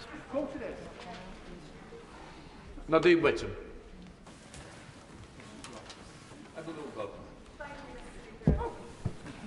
Which one of them, Mr. Speaker?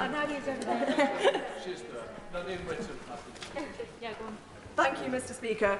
Can the Prime Minister explain how changing the civil service hierarchy will prevent him from breaching the COVID regulations, as he has admitted in this House? When will he take responsibility for his own actions, stop hiding behind other people? My constituents don't want another government department. They want him to resign. Prime Minister. Mr. Speaker, she's wrong in what she said, and I direct her to what I've said earlier on. Thank you very much, Mr. Speaker. It's been further revealed that in April 2021, as the Prime Minister partied, he also swiftly rejected the idea of bereavement bubbles for those who'd lost loved ones, suffered miscarriages, stillbirths, or a child neonatal death. Far from getting it, he's deflected, laughed and smirked his way through this statement. He's a disingenuous man, isn't he? Yeah. Prime Minister. Mr. Speaker, no, this has been a harrowing and tragic experience for the entire country. We've done our best to deal with it. And as for what she says about what's been going on in number 10, I ask her to look at the report, but also to wait for the police inquiry. Owen Thompson. Thank you, Mr. Speaker. Now, this afternoon we've heard the distraction, the deflection, there's confusion, and we can't even get the answers to the most simplest of questions about whether we can actually get the full report published when it's available. So, Mr. Speaker, could I ask the Prime Minister, is it the case now that we're looking at a situation of hobble hobble, quack quack? Prime Minister. Mr. Speaker, nothing would give me greater pleasure than to publish everything that we currently have. But the fact is, Mr. Speaker, that there are legal impediments and we have to wait until the police inquiry is concluded. Sir William Cash. Thank you, Mr. Speaker. I accept entirely what the Prime Minister has just said. It is absolutely essential that we wait. It's absolutely essential that we wait until we hear the next stage in these proceedings in relation to any future investigations. I'd also like to draw attention to the historic achievements of this Prime Minister in relation to not only delivering Brexit, but in relation to delivering the vaccine rollout and in relation to his dealings with Mr. Putin. And I believe that everybody should take that most firmly into account. I thank him very much, and I think he's completely right. He might have added, by the way, that we have the fastest economic growth in the G7, Mr. Speaker, thanks to the steps this government has been taking. Caroline Smith. Thank you, Mr. Speaker. We've established that there were parties. We are just really arguing about who is responsible. And as the Honourable Member for Thurrock said earlier, that's a minister. So if it's not him, is it the member for Surrey Heath or North East Cambridgeshire who should be facing the sack? Prime Minister. I remind the Honourable Lady what Sue Gray says in her paragraph 12. No such conclusion can be drawn so far, Mr. Speaker. She must wait. She must wait for the conclusion of the inquiry. Janet Davey. Mr. Speaker, the Prime Minister announced at the weekend that he would be calling President Putin to urge de-escalation of the situation in Ukraine. Yeah. The Mirror have just reported that today the call has been cancelled because he's been dealing with the Sue Gray report. So can the Prime Minister confirm that on a matter of such grave importance that this report is correct and that he will be speaking to Vladimir Putin as soon as he leaves the chamber? Prime Minister. Mr. Speaker, I will be speaking to President Putin as soon as I can. Leila Brown. Thank you, Mr. Speaker. I have read the report in full, and I think the most striking sentence was the one that there were failures of leadership and judgment in different parts of Number 10 and the Cabinet Office at different times. My constituents who've been writing to me whilst the Prime Minister has been speaking say that he should resign, but they also want to know the full facts.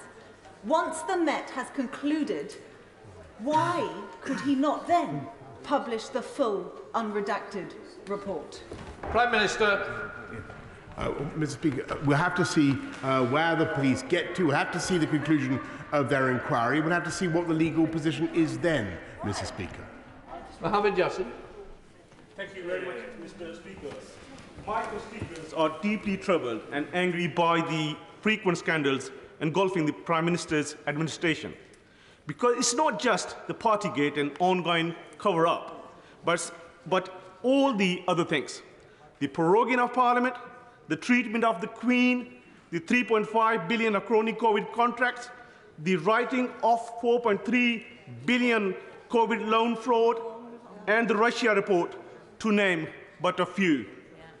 Sussex University researchers have warned that Boris Johnson's administration is more corrupt than any other administration since the Second World War. Does the Prime Minister know this, doesn't he? Prime Minister, didn't he? Well, I think the honourable gentleman's point is completely ridiculous. He mentions what we did, for instance, to get Brexit done, which was absolutely crucial to restore public trust in democracy. Richard Holden. Thank you very much, Mr. Speaker. Like me, many of my constituents have been appalled by the reports of what's been happening in Number 10 and will welcome the fact that my right honourable friend has come to the House today and has apologised in a first step to responding to this. Will he assure me that he will continue to keep the House updated on the implementation of the measures he is taking in the report? And also, will he ensure that there is full cooperation from the whole of the Number 10 team to the inquiries from the Met so they conclude as swiftly as possible? Prime Minister. Yes, Mr. Speaker, of course I will keep the House updated, and of course everybody in Number 10 will cooperate to the full with the Met.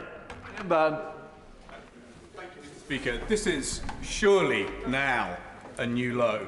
A Prime Minister of our country forced to come here to the Mother of Parliaments and plead the fifth in a criminal investigation because he knows if the truth is told, it will incriminate himself. So let me just ask the Prime Minister a simple question. If he cannot get his facts straight about whether or not he was at a party in his own flat, how will anyone in this House ever believe a word he says again, and how will our partners around the world ever put their trust in him? Prime Minister.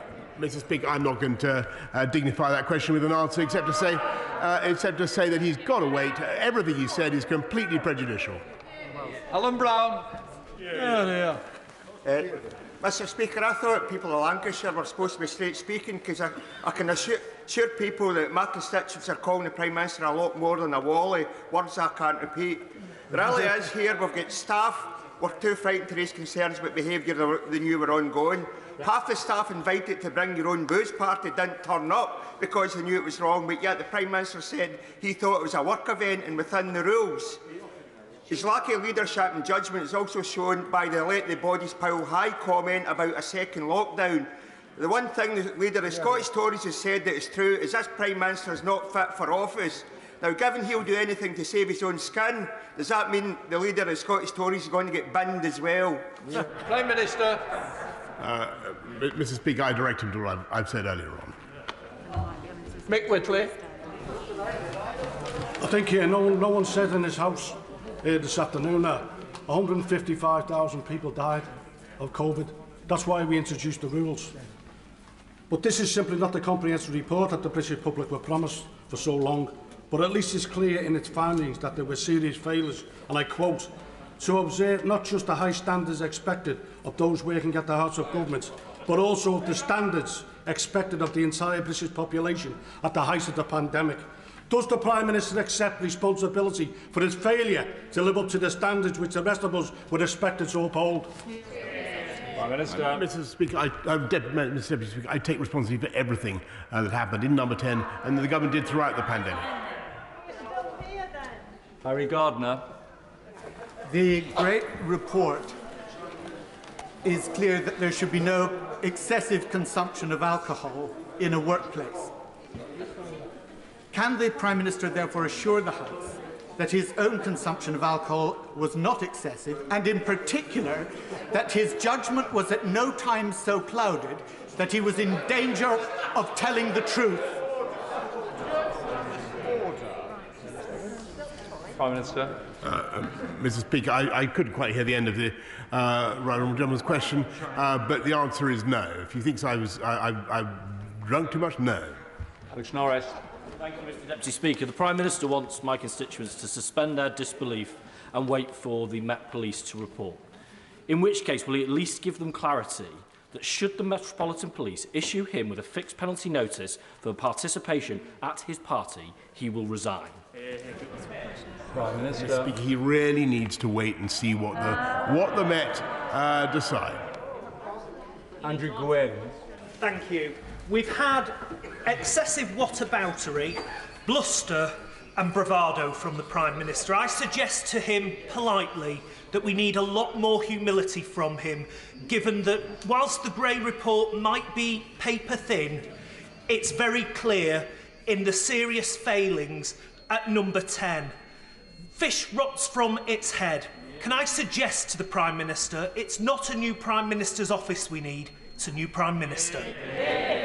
I hear him, and I simply repeat what I've said earlier on. I'm grateful to Sue Gray. We're taking action following her report, but he needs to wait for the conclusion of the inquiry. Patricia Gibson. Thank you, Mr. Deputy Speaker. Sue Gray has made it clear that this is not a report, but it's an update on the investigation into COVID breaches in Downing Street. Indeed, in her update, Ms Gray says she is extremely limited in what she can say and, quote, "it is not possible at present to provide a meaningful report." If it is the case that there's nothing to see here, move on, as the Prime Minister today is desperately trying to convince us, why has he repeatedly refused to commit to publish the full report even after the police investigation has completed? And what does it say about the benches opposite, those populating them, if they still genuinely think that he is the best amongst them to be Prime Minister? Mr. Speaker, that's not what I've said. Neil Coyle. Thank you, Mr. Deputy Speaker. The Prime Minister told Parliament and told the British people that there were no parties. We now know he attended several, including one at which he was ambushed with cake, in his most pathetic excuse yet. Given his previous statements, which we know to be patently false, how does he explain why this report says at least 12 parties in his home warrant police investigation? Prime Minister. Mr. Speaker, he's proved several times in that question that he hasn't got the faintest idea what he's talking about, and he should wait for the outcome of the inquiry. Rupa Huq. Mr. Speaker, the Prime Minister and his apologists up to now had explained these things away as one-offs, you know, a work do, ambushed by a cake, all those kind of things. But this report makes clear that it was a repeated pattern of behaviour. The booze-ups after work that nobody else was having, all our constituents who followed the rules.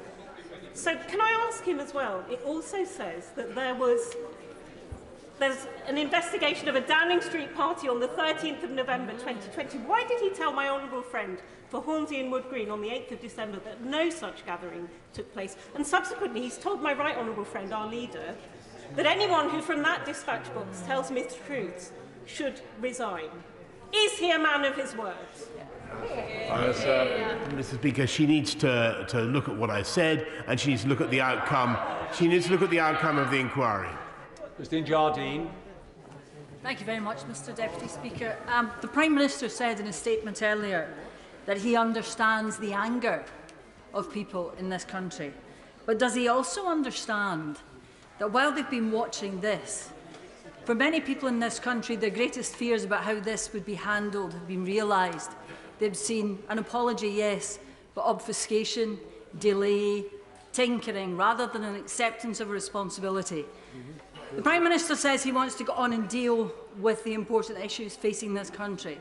Perhaps the only way we will be able to do that is for the Prime Minister to accept that he has become an obstacle to it and resign. Minister. No, Mr. Speaker, we're going to get on with the job. Jeff Smith. Thank you. Mr Deputy Speaker, the Prime Minister was wrong in something he said earlier. The Sue Gray update can be both damning and incomplete. And most of us can only guess how much more damning the full report is going to be. And his colleagues should worry about that. But I think he knows how bad it's going to be because he knows what's gone on. So isn't that the real reason why he won't commit to publishing the report in full when the police have completed their investigation? Prime Minister. No, Mr. Speaker, he's totally prejudging the whole thing. He needs to contain himself. No, he needs to contain himself and wait for the police to complete their inquiries. Drew Hendry. Thank you, Mr. Deputy Speaker. The Sue Gray update is not the report that this House deserves. It is not the transparency that the public were expecting. But it does make it very clear that there were failures of leadership at number 10. The Prime Minister is the leader at number 10. So will he now pack his suitcase, or will he leave it to his officials to carry his cans? Mr. Speaker, he just needs to look at the report again, and he needs to wait for the conclusions of the inquiry. Matt Weston. Thank you, Mr. Deputy Speaker. Look her in the eyes and tell her you never bend the rules. A lot of us remember that campaign. It cost tens of millions of taxpayers' money. On the 30th of November in 2020, he bent the rules, didn't he? Mr. Speaker, I refer him to what I've said earlier on in this House, and frankly, Mr. Speaker, he needs to wait until the conclusion of the police inquiry. Stephen Flynn.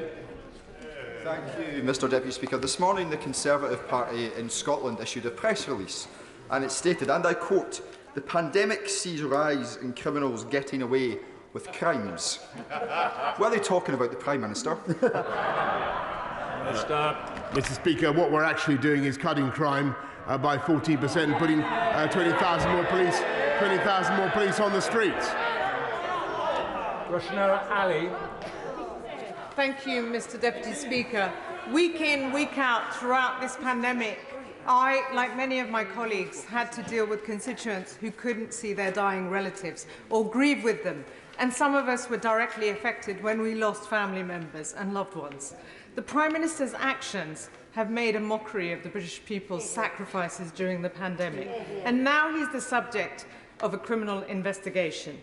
It's a new low for our country and our democracy, and it makes a mockery of our democracy to the rest of the world. If the Prime Minister takes responsibility for everything that has happened, as he has said, isn't it time that he put his party, this Parliament and the country out of their misery and steps down so that we can move on and focus on the national interest, because at the moment it is not possible because of the crisis that he and number 10 have created. Prime Minister. No, Mr. Deputy Speaker. Carol Monaghan. Thank you, Mr. Deputy Speaker. It's clear that the Prime Minister has used these parties, like many an under-par manager, to buy popularity and favour. Can the Prime Minister tell us if he's using the same techniques when negotiating treaties and trade deals with international leaders? Prime Minister. No, Mr. Deputy Speaker. Rachel Maskell. Thank you, Mr. Deputy Speaker. Today should have been about contrition and remorse, but it seems that the Prime Minister doesn't understand the meaning of sorry. Instead, it has insulted the people that have suffered and sacrificed for the last 2 years. One question that many people want to know is who is paying for these investigations, the police and Sue Gray's report, and who is paying for his legal advice? Is it the taxpayer? Prime Minister. I must say, I think that she's wrong in what she says. As for who is covering the police costs, the police are covering the police costs. Daisy Cooper. I haven't been in, so. Peter.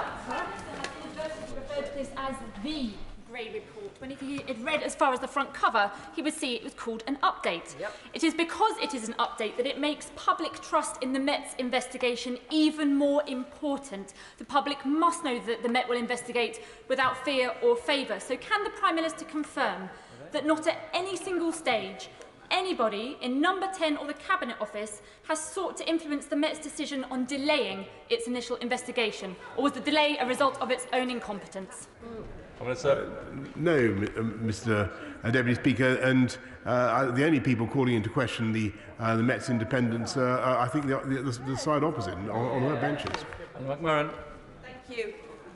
The Prime Minister has seriously misjudged the mood of the country, and indeed he has misjudged the mood of his own backbenchers. My constituent wrote to me devastated and upset. He couldn't see his disabled son, his elderly mother with dementia and his newborn child putting a serious toll on his mental health. Like millions across the country, he followed the rules, but the Prime Minister thinks he's above the rules. Instead, he blames his civil service and he restructures. Will he do the decent thing and resign? Mr. Speaker, I disagree with her profoundly, because I do understand people's feelings, and I do understand why this is so important for people. But I must say that I think the best thing now is for the inquiry to be concluded, and in the meantime for us all to get on with the work that I think everybody wants us to do. Marion Fellows. Thank you, Mr Deputy Speaker, and I have enjoyed the exercise this afternoon. I've also wanted to enjoy the Prime Minister's answers to questions, but unfortunately he's duck-dived, he's done everything but answer questions about a party on the 13th of November, about whether he'll put out the final report. OK, I'll ask him one more. I asked already. If you get a fine, a fixed penalty fine from the Metropolitan Police after all this is over, will you pay it yourself or ask a Tory donor to pay it for you? Mr. Speaker, there's a process. We've got to wait for it to conclude. Barbara Keeley. Thank you, Mr Deputy Speaker.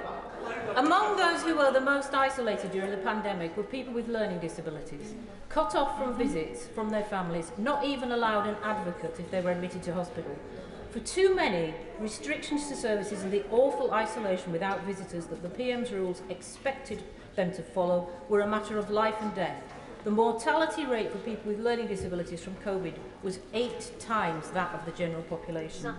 When he thinks about the damage done to all those groups who are so isolated and their families, and the serious failings of leadership and judgment in Number 10 found by this independent investigation, how can he think his position is tenable?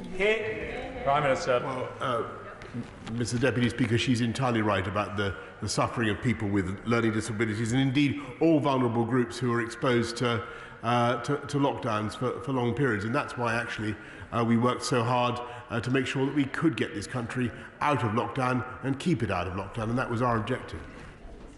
Stuart Hosey. Mr Deputy Speaker, I don't need to wait for the full Sue Gray report, because this one tells me one important fact.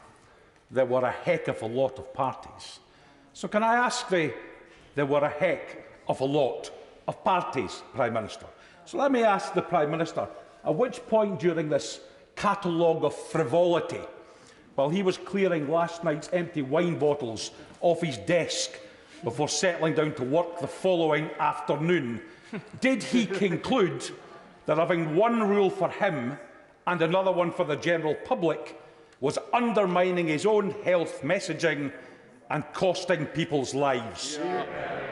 Mr. Speaker, Mr. Deputy Speaker, the honourable gentleman is misrepresenting what Sue Gray says. He's also, perhaps inadvertently, but he's also completely misrepresenting what happened. Kim Johnson. Thank you, Mr. Deputy Speaker. This report confirms what we already know, the abject failure in leadership at Number 10. So will the Prime Minister take responsibility and do what the constituents in Liverpool and Riverside are asking for, your resignation, so that we can get on and deal with the crisis facing this country? Thank you. No, Mr. Deputy Speaker, I refer to what I've said earlier on.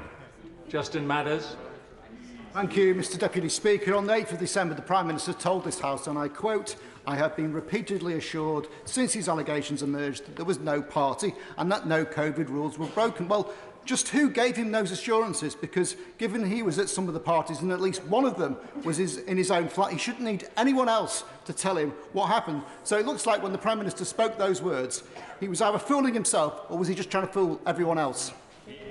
Prime Minister. Mr Speaker, he needs to wait and see. He needs to wait and see what the inquiry concludes, and that is what due process demands. And I stick, Mr Speaker, by what I said.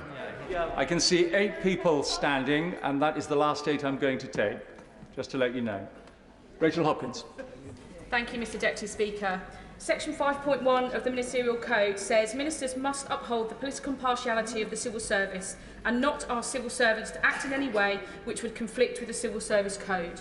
And finding 6 of Sue Gray's report, which I have read, says some staff wanted to raise concerns about behaviours they witnessed at work, but felt unable to do so. So does the Prime Minister agree with me that if his staff, and in fact civil servants and workers everywhere, feel afraid to raise concerns regarding inappropriate behaviour at work, that they should contact their trade union rep or join a trade union? Mr Deputy Speaker, that's why I've accepted the conclusions of the Sue Gray findings in full, and we will implement the changes. I assume that everybody standing has also been here for the opening statement and throughout. Caroline Johnson.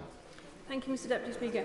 Mr Deputy Speaker, I've listened carefully to the statement, the questions, the answers, and indeed to my constituents, many of whom have been devastated to hear that there may have been parties and some of whom have suffered great hardship. I'm very glad that the Prime Minister has come here to apologise and to take on board the recommendations, but I am concerned that this is taking time and attention away from key issues. This statement alone has been going on for nearly 2 hours. The Prime Minister has achieved great things with Brexit and vaccines, Can he assure this House and me and my constituents that this ongoing investigation and the reorganisation of Number 10 is not going to take his laser-like focus away from the issues that matter to them? Yes, I can give my honourable friend that absolute assurance. Hilary Benn. Thank you very much indeed, Mr Deputy Speaker. Has a date yet been set for the Prime Minister to be interviewed by the Metropolitan Police in connection with their inquiry? The police are independent and they must get on with their inquiry. Dave Dugan.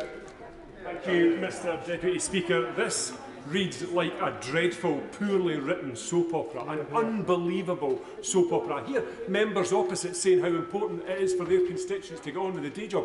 My constituents are incandescent at the behaviour of this Prime Minister. Will he accept the damage he's doing to the office of elected representatives, all of us? And will he do the right thing and clear out?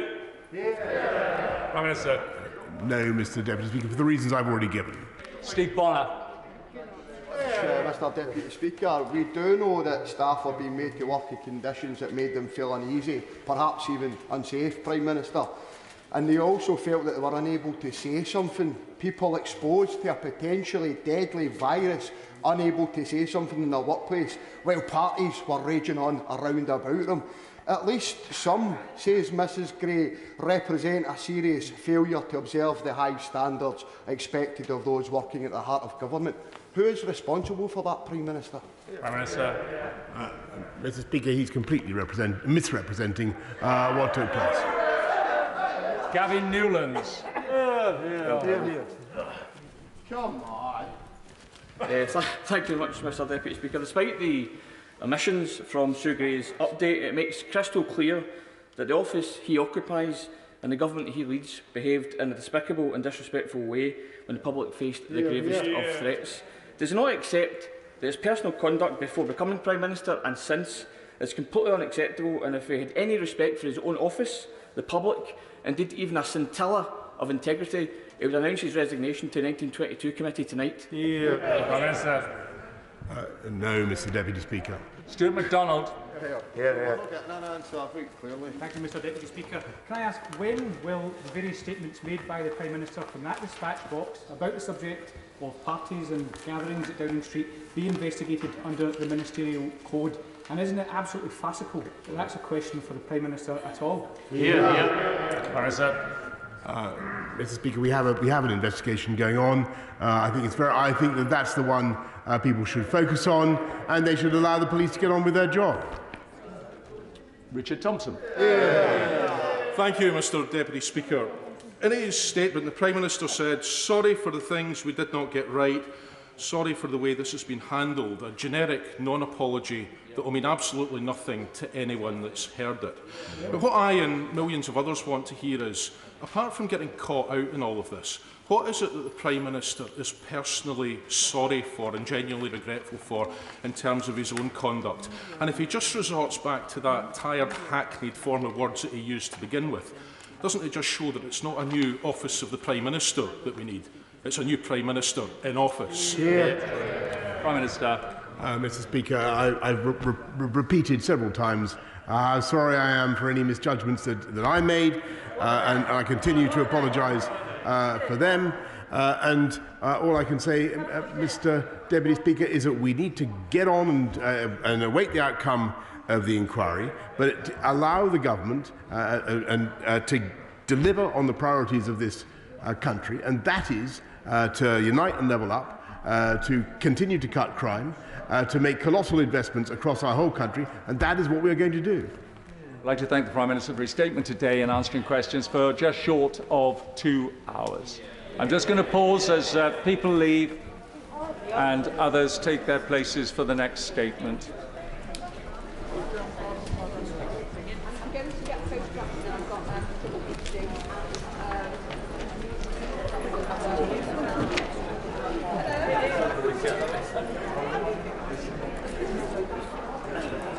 See you, Simon. Very good on radio.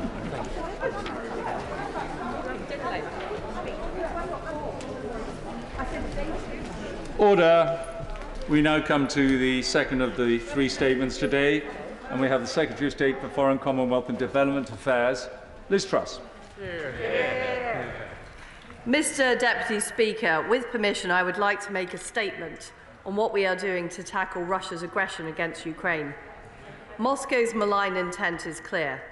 They have massed over 100,000 troops on Ukraine's frontier. Russian forces are continuing to arrive in Belarus. It is only 8 years since Russia illegally annexed Crimea and stoked conflict in the Donbass region, so we know the danger is real. They have been pursuing a campaign of hybrid warfare aimed at destabilising the country. Just last week, we exposed the Kremlin's plans to install a puppet regime in Kiev. This threatening behaviour towards a sovereign, democratic, independent country is completely unacceptable. It is a clear violation of the commitments and obligations that Russia freely signed up to, from the OSCE Helsinki Final Act and the Minsk Protocols to the Budapest Memorandum, which guaranteed to respect the independence and sovereignty and the existing borders of Ukraine. The only way forward is for Russia to de-escalate, pull back its troops, and engage in meaningful talks on the basis of these existing obligations. That's why the UK is determined to lead the way through deterrence and diplomacy. The Prime Minister will travel to the region this week, and later today the UK will be joining discussions at the UN Security Council to apply further pressure on Russia to take the diplomatic route. I will be flying out to Moscow over the next fortnight. This builds on our campaign of diplomatic engagement over recent weeks and months. I have led calls through the G7, NATO and the OSCE to urge Russia to desist in its reckless and destabilising activities in Ukraine as well as Georgia, the Baltics and the Western Balkans. I've raised these issues directly with Russian Foreign Minister Sergei Lavrov. Both the United States and NATO have set out areas where we could explore reciprocal measures to increase transparency, reduce risk and take forward arms control. The ball is firmly in Russia's court. While we're determined to accelerate these efforts, we do so from a position of strength. We are combining dialogue with deterrence, and that's why the Prime Minister is considering options for further deployments of our armed forces to reassure and protect allies on NATO's eastern flank. We're preparing to offer to support NATO with additional fast jets, warships and military specialists. As NATO's biggest spender in Europe on defence, we are prepared to deploy our forces accordingly. We've been very clear that a united alliance would meet any further Russian invasion of Ukraine with massive consequences for Russia's interests and economy. And we're preparing an unprecedented package of coordinated sanctions with our partners, which would impose severe costs. Today, I am setting out our readiness to act. We will be laying legislation before the House that will significantly strengthen our hand in dealing with Russia's aggressive action towards Ukraine. It will go further than ever before. Until now, the UK has only been able to sanction those linked to destabilisation of Ukraine. This new legislation will give us the power to sanction a much broader range of individuals and businesses.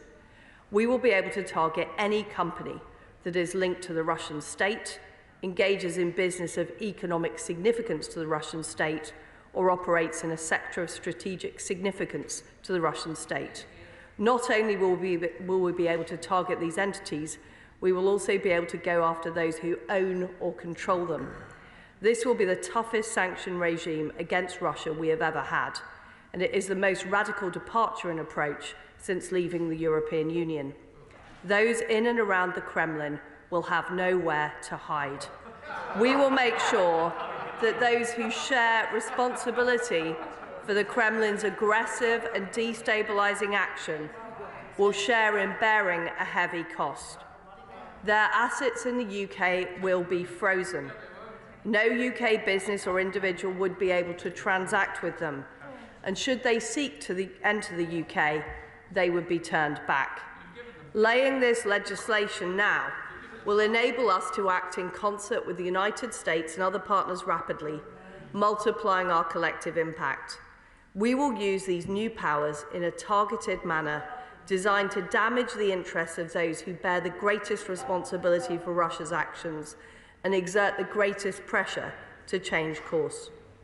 I will not say now exactly who we may target or with what measure, but Moscow should be clear that we will use these new powers to maximum effect if they pursue their aggressive intent towards Ukraine. Nothing is off the table. We are also standing with our Ukrainian friends by providing vital support to help them defend themselves. That's where we're supplying the country with defensive anti-tank missiles and deploying a training team of British personnel. We've already trained over 21,000 members of the Ukrainian army through Operation Orbital. And in addition, we're stepping up our investment in Ukraine's future, ramping up support for trade, up to $3.5 billion, including $1.7 billion to boost Ukraine's naval capability. We will continue to stand united with Ukraine. Mr. Deputy Speaker, it might seem hard to believe that in the 21st century, the citizens of a proud sovereign European democracy are living under the threat of invasion. We know from the lessons of history that this course of action would benefit no one. I do not believe that ordinary Russian citizens want to enter into an intractable quagmire of needless death and destruction that could rival the Soviet-Afghan war or the conflict in Chechnya. Indeed, we have no quarrel whatsoever with the Russian people, only with the policies pursued by its leader. It is time for the Kremlin to step back from the brink, to de-escalate and enter into meaningful dialogue. If they do not, they should be in no doubt. We will be ready to use the powers I have set out today to maximum effect. We will join our allies and partners to ensure such reckless action will bring huge consequences at massive cost. We will defend freedom, democracy and the rule of law. I commend this statement to the House. David Lammy. Well, Mr. Deputy Speaker, can I thank the Right Honourable Lady for advance sight of her statement and for our discussions on this issue. I'm very grateful. Mr. Deputy Speaker, as we in the opposition have been clear since this crisis began, we stand in resolute support of Ukraine's sovereignty and in opposition to Russian aggression. We support the essential international diplomatic efforts to achieve de-escalation and the defensive support provided to Ukraine. I said in Kiev 2 weeks ago, and I say it again now, on these benches, we believe it is important to send a united message from the whole of the House. That is why we welcome moves by the government to lay the groundwork for a robust and extensive package of sanctions against Russia in the event of any incursion or attack on Ukraine. We believe these measures must be broad, severe and comprehensive. They must apply widely to crucial sectors of the Russian economy without gaps or loopholes. They must target corrupt elites who store their money in our country. They must target not just relevant Russian entities, but those who enable, who support, who service, who facilitate their activities. So can the Foreign Secretary confirm that UK subsidiaries of any new sanctioned targets would not be carved out of scope? We know that some oligarchs have used their wealth to seek influence and protect themselves from criticism. So can I ask for her assurance that these measures will be applied without fear or favour? Given these measures were pre-briefed and include broad categories of potential targets, can I ask her what assessment she has made of the risks of asset flight and what steps she's taken to protect against that? Mr. Deputy Speaker, these sanctions are conditional on Russians' actions. Their purpose is to form a serious deterrent which, when matched by unified action and the work of the G7, NATO and the OSCE, will make President Putin think again. But there is much more we must do irrespective of the decisions made by President Putin. Things that it should not have taken an army threatening Ukraine to put in place. Things the opposition have repeatedly urged the government to address. For years, the Labour Party and colleagues from across this House have raised the alarm about the role of dirty money in keeping Putin in power. Mr. Deputy Speaker, for too long our defences have been let down at home while the government looks abroad. Warning after warning, report after report, the government has been asleep at the wheel. London is the destination of choice for the world's kleptocrats. We are the home to the services and the enablers who help corrupt elites to hide their ill-gotten wealth. We have a system of corporate transparency that permits the products of larceny on a grand scale to be hidden under our noses. And the result is the embarrassing spectacle of President Biden being warned that the widespread presence of suspect Russian money in the UK could jeopardise Britain's response to this crisis. This is not a matter simply of individuals, though welcome though that is. It's about fixing a broken system, our openness to fraud and money laundering, our inadequate regulation of political donations, our lax mechanisms of corporate governance, our weakness to foreign interference. So can I ask the Right Honourable Lady, where is the economic crime bill the government just pulled? Where is the comprehensive reform of Companies House? Where is the register of overseas entitlements bill? Where is the foreign agent registration law? Where are the new counter-espionage laws? Where are new rules on political donations? Where is the reform of Tier 1 golden visas? Where is the replacement of the outdated Computer Misuse Act? Where is the reform of the Electoral Commission? And why does the government's election bill make these problems worse by enabling political donations from donors based overseas? Mr. Deputy Speaker, the Right Honourable Lady's movement on sanctions is welcome. But there is much, much more to do. These steps at home are not distinct from sanctions or diplomacy abroad. They must form part of a unified and coherent response, one that has been urged consistently by the chair of the Intelligence Select Committee. If she truly wants to fix the problem, she must start there. Foreign Secretary. Well, first of all, can I thank the Shadow Foreign Secretary for his constructive approach. And I think it's vital that all members of the House demonstrate their support for freedom and democracy in the face of severe aggression by the Russian regime, not just on the borders of Ukraine, but also through Belarus into the Western Balkans and, in fact, across the world. And I will take forward the united message that I've heard from the whole House onto our friends in Ukraine, who very much welcome the support that they have been offered by the United Kingdom, both the economic support, the support in terms of defensive weaponry, but also the support in the face of Russian aggression.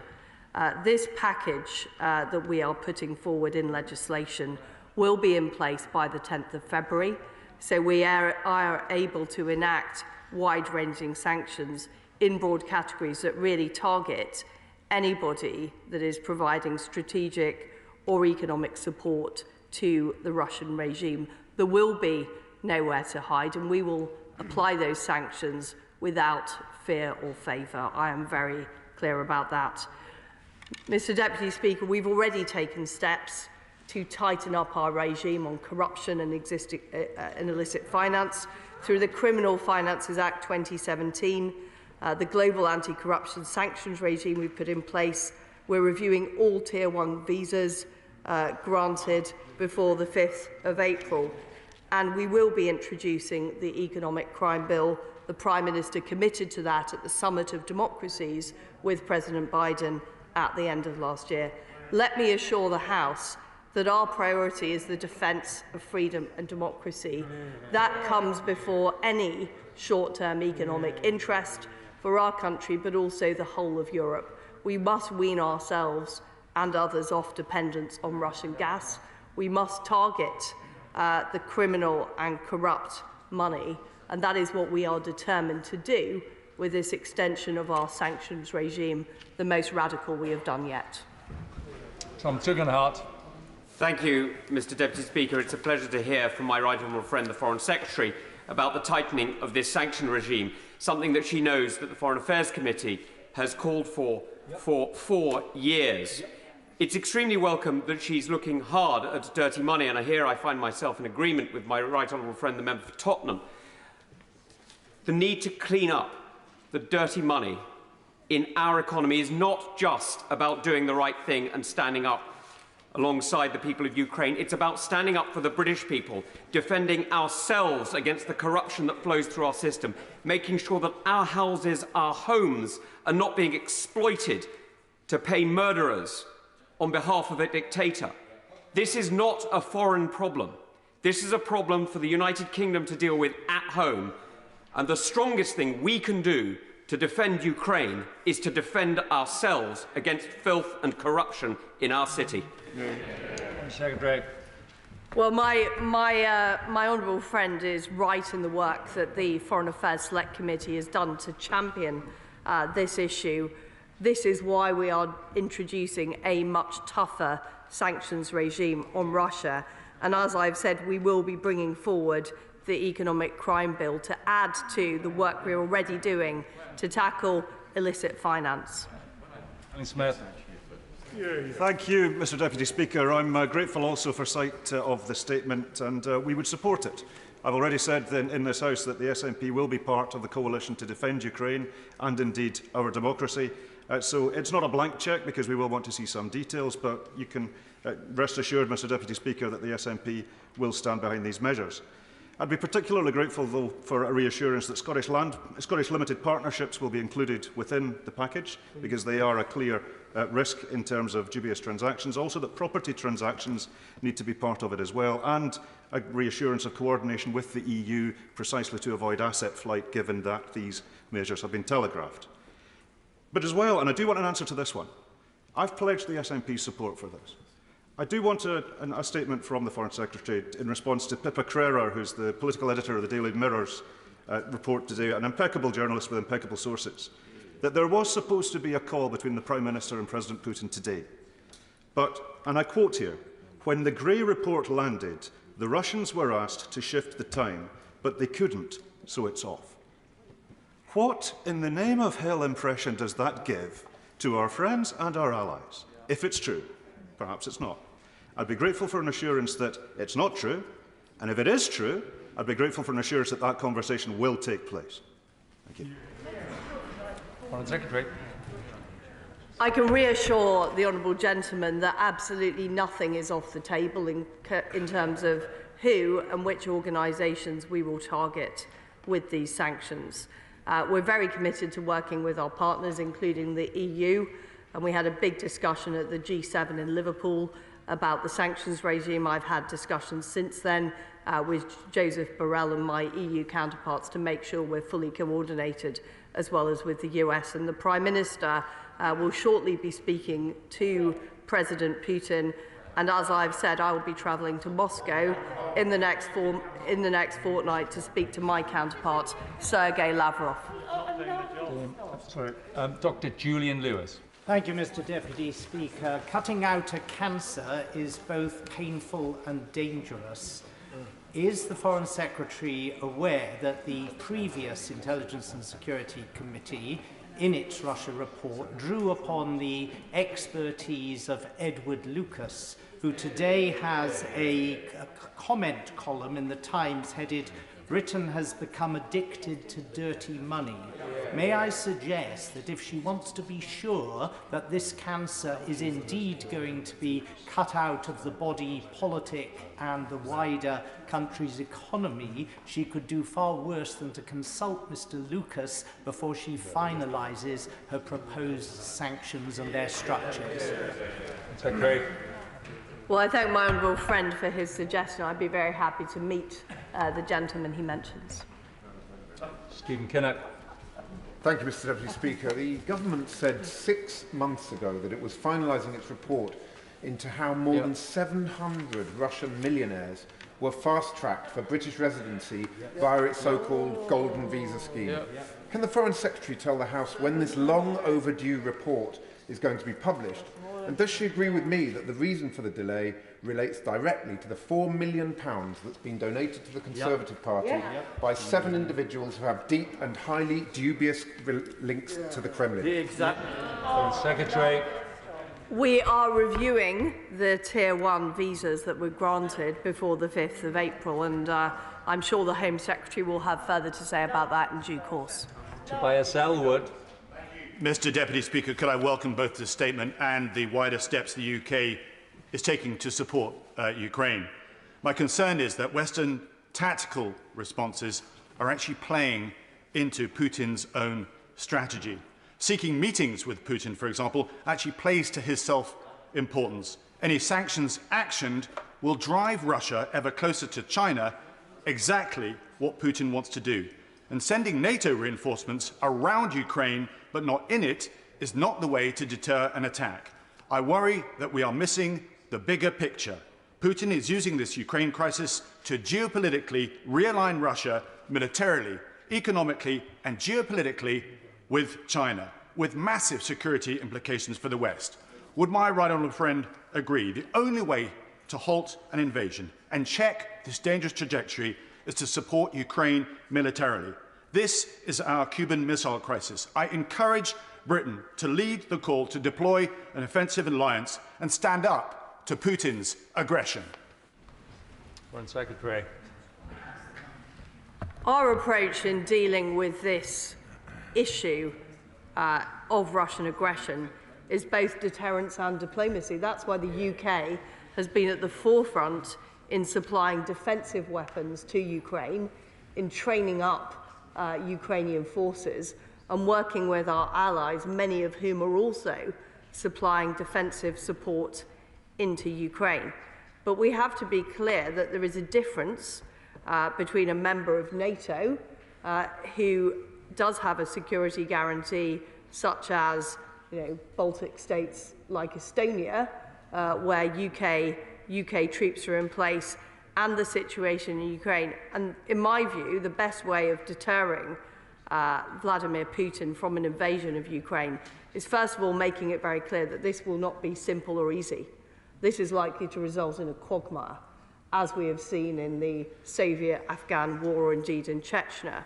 And secondly, that there will be severe economic consequences. And those severe economic consequences are, of course, sanctions that target oligarchs and target companies close to Vladimir Putin, but also the not going ahead of Nord Stream 2 I also think is very important for the Russian point of view. But it is important, Mr. Deputy Speaker, that we do talk to Russia and we do communicate these messages.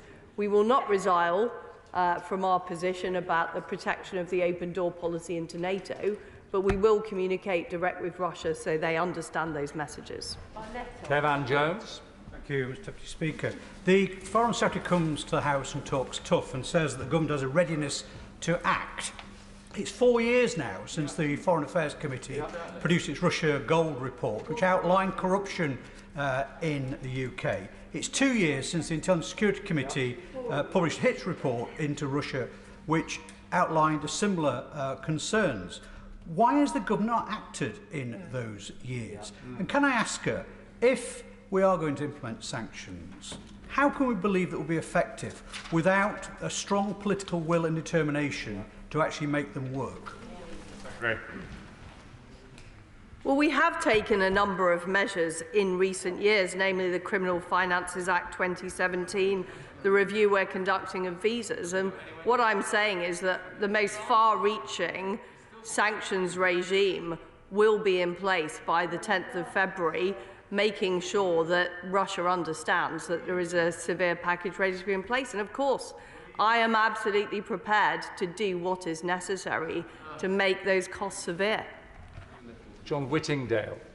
My right honourable friend is right that our argument is with President Putin and his cronies and not with the Russian people.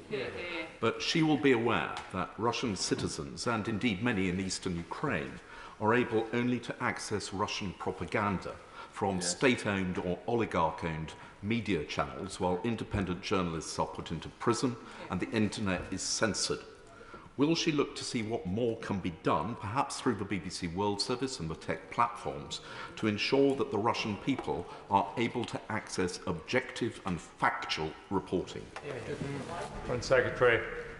Well, my right honourable friend makes an excellent point, and of course we're looking at all of the channels we can communicate through directly to the Russian people as well as to the Russian government, and that is something that I will be looking to do on my visit to Russia when I go there. Chris Bryant. Thank you, Mr. Deputy Speaker. This is just weak. Yeah, it is. Honestly, since 2010, when the Conservatives came to power and they first started saying they wanted to press the reset button with Putin, we have been weak, ambivalent and vacillating towards the Russian Federation. And we have no quarrel with the Russian people. It is with President Putin.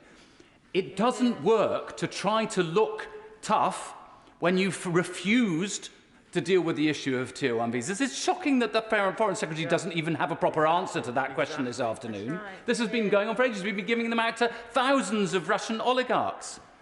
She still hasn't got an answer, or I hope maybe she will have an answer now, to the question about unexplained wealth orders. If we can't do them, how is this new legislation going to make any difference? This is far, far too late. It's not a question of the horse has bolted. They've invited the horse in, sat it down at the table and given it plenty to eat. Foreign Secretary. I suggest to the honourable gentleman that he goes to Ukraine and asks the Ukrainian government which of their allies do they think is giving them the most support. The answer is the United Kingdom has supplied more defensive weapons to Ukraine than any of our other NATO allies. Order. Foreign Secretary, one moment, please. The question's been asked. Let's hear the answer. Foreign Secretary. The answer, Mr. Deputy Speaker, is the Ukrainian government are very grateful for the support the United Kingdom is given. And we are the largest supplier of all of the European NATO allies of defensive weapons to Ukraine. We have helped train up the Ukrainian forces. We're providing economic support. And the sanctions package that I am announcing today goes far further than the EU sanctions regime that the honourable gentleman presumably supports. Dr. Liam Fox. Thank you, Mr. Deputy Speaker. I very much welcome what my right honourable friend has said today, and it's quite understandable and right that our focus is currently on Ukraine. But isn't this just part of a bigger picture? What we have is a Russia that is trying to build an arc of instability around NATO, from the Arctic through the Baltic to the Balkans and the Caucasus? And doesn't this require a sustained and consistent and strong policy of deterrence, utilising diplomatic and economic and military elements? And wouldn't a good start be that all those who are members of NATO carry their fair share of the defence spending burden? Yeah, like Germany. My right honourable friend is absolutely right, and that is why the UK is supplying support right from the High North through to the Baltic, through to the Black Sea, backing up NATO and being the largest defence spender of all of the European NATO allies. And that is being recognised, contrary to what those on the opposition benches say. That is being recognised by our allies in the Baltic, by our allies in Eastern Europe, and by our allies in Ukraine. Mark Pritchard.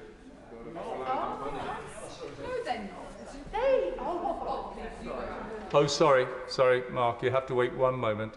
I was caught up in the moment. Leila Moran. Thank you, Mr. Deputy Speaker. We can't sanction what we can't see. And while I welcome this statement, what I'd like some clarity on is whether or not this new legislation is going to finally include a register of beneficial owners for overseas entities, because the Foreign Secretary will know that many of these oligarchs hide their money, particularly in UK property. The press release from the FCDO says that it's going to leave them nowhere to hide. Or is this hole finally going to be closed? Good question. What the legislation we are putting forward is about being able to target entities and individuals that are of strategic or economic interest of Russian state. So it's broadening it out much more widely than before, where we would only be able to apply sanctions to those who are actively destabilizing Ukraine. So this is, we can target asset freezing, we can target the ability to enter the UK of those individuals and entities. The register of interest she's talking about is part of the economic crime bill. That is something being brought forward by the Treasury, and the Prime Minister is committed that that will happen this year. Mr. Pritchard. Thank you, Madam Deputy Speaker. Oh, sorry, Mr. Deputy Speaker. We're both at it. I apologise. So, can I welcome the Foreign Secretary's statement today and the announcement of new powers? Long overdue, but I'm glad it's this government that's delivering, and delivering by the 10th of February. Can I say to her that this will also be welcomed by the Rada in Kiev and also by the government of Ukraine? Is it not the case that Ukraine is not NATO's border, it is not the EU's border, but it is democracy's border, and that is why Ukraine matters? And can I thank her for her good offices working hard, galvanising opinion both in Washington and across EU capitals to ensure that we have that strong defence, strong deterrence and strong diplomacy? Well, first of all, can I thank my honourable friend for his work as chair of the all-party Ukraine group. Ukraine is vitally important. It is a freedom-loving democracy in Europe. And if we don't work hard, which we are, to defend Ukraine from Russian aggression, that will simply encourage aggressors around the world. This is not just a regional security issue, important though this is, it's a global security issue. I'm grateful, Mr. Deputy Speaker. Like my honourable friend, I support much of what's in the statement, and the statement says that she won't name who or what may be targeted with sanctions, but can she clarify that whatever the new legislation looks like, it will enable the government to take action against Kremlin mouthpieces and outlets in this country, for example, RT UK? Well, as I've said, I am not going to talk about the individuals or entities that could be targeted. but it will be anyone who is of strategic interest to the Russian state or economic interest to the Russian state, and you can imagine that is quite a broad list of people and entities. Alex Shelbrooke.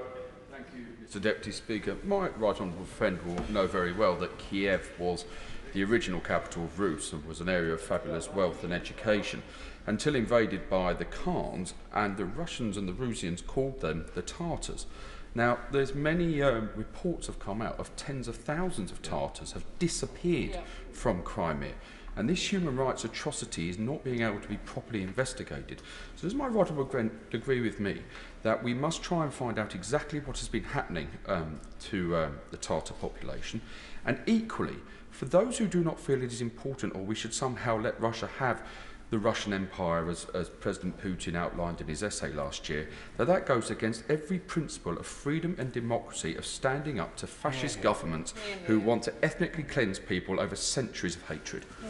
Very good question. My honourable friend is completely right, and let's remember that Russia actually signed up to Ukraine's sovereignty and territorial integrity in the 1994 Budapest Agreement. They signed up to this, and what they are seeking to do is renege on their commitments to stoke aggression and to seek to undermine Ukrainian democracy in a variety of ways, whether it's false flag operations, whether it's cyber attacks, or whether it's trying to install puppet regimes in Kiev.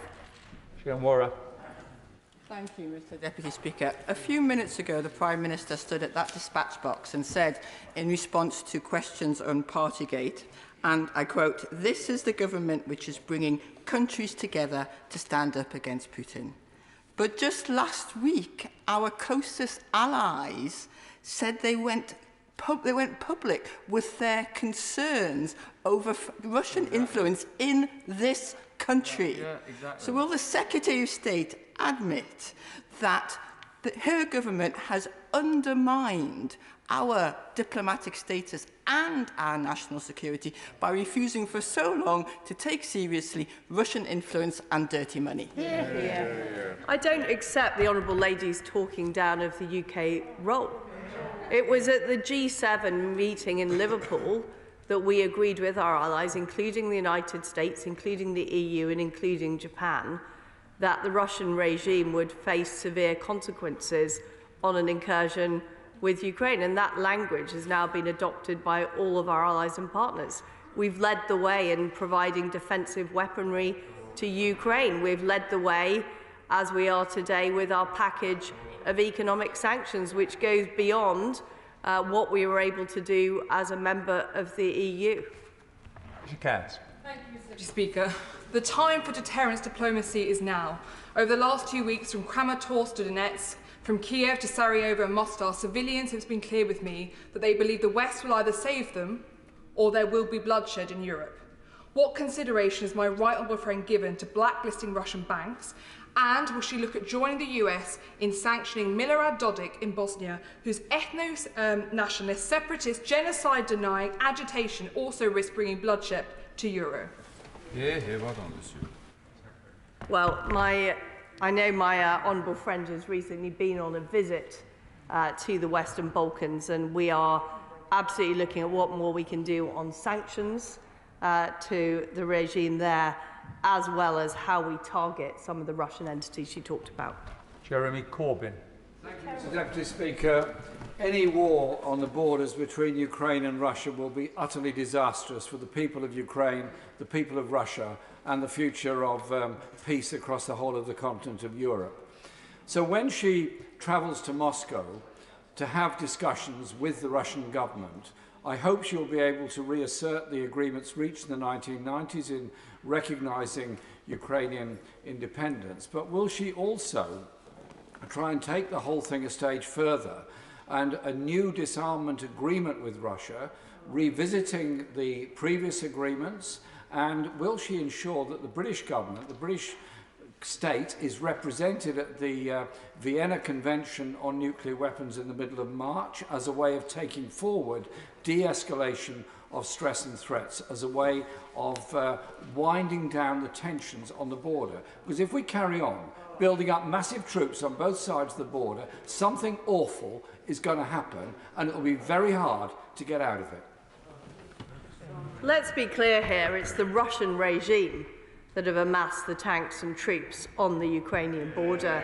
It is the Russian regime that have escalated aggression, not just towards Ukraine, but also through Belarus and in the Western Balkans. And it's the Russian regime that needs to step back before they end up entering into what could be, and I do agree with the honourable gentleman on that point, a very serious quagmire with appalling consequences for the people of both Ukraine and Russia. And that is the point I will be making when I travel to Moscow in the next fortnight. Bob Seeley.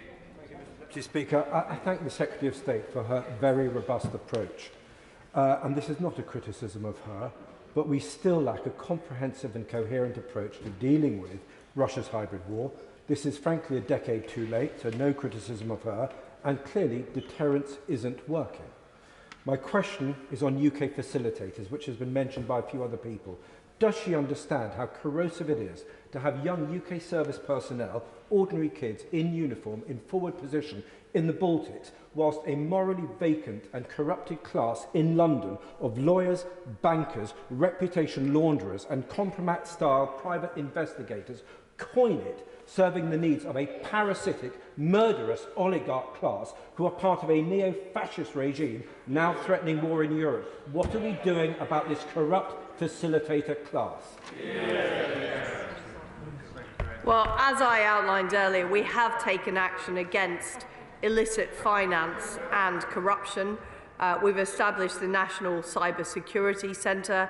We're working very hard to support Ukraine on the cyber attacks they're facing from the Russian regime. And what I've announced today is a sanctions regime, which is by far the toughest sanctions regime that we've ever had against Russia. Hilary Benn.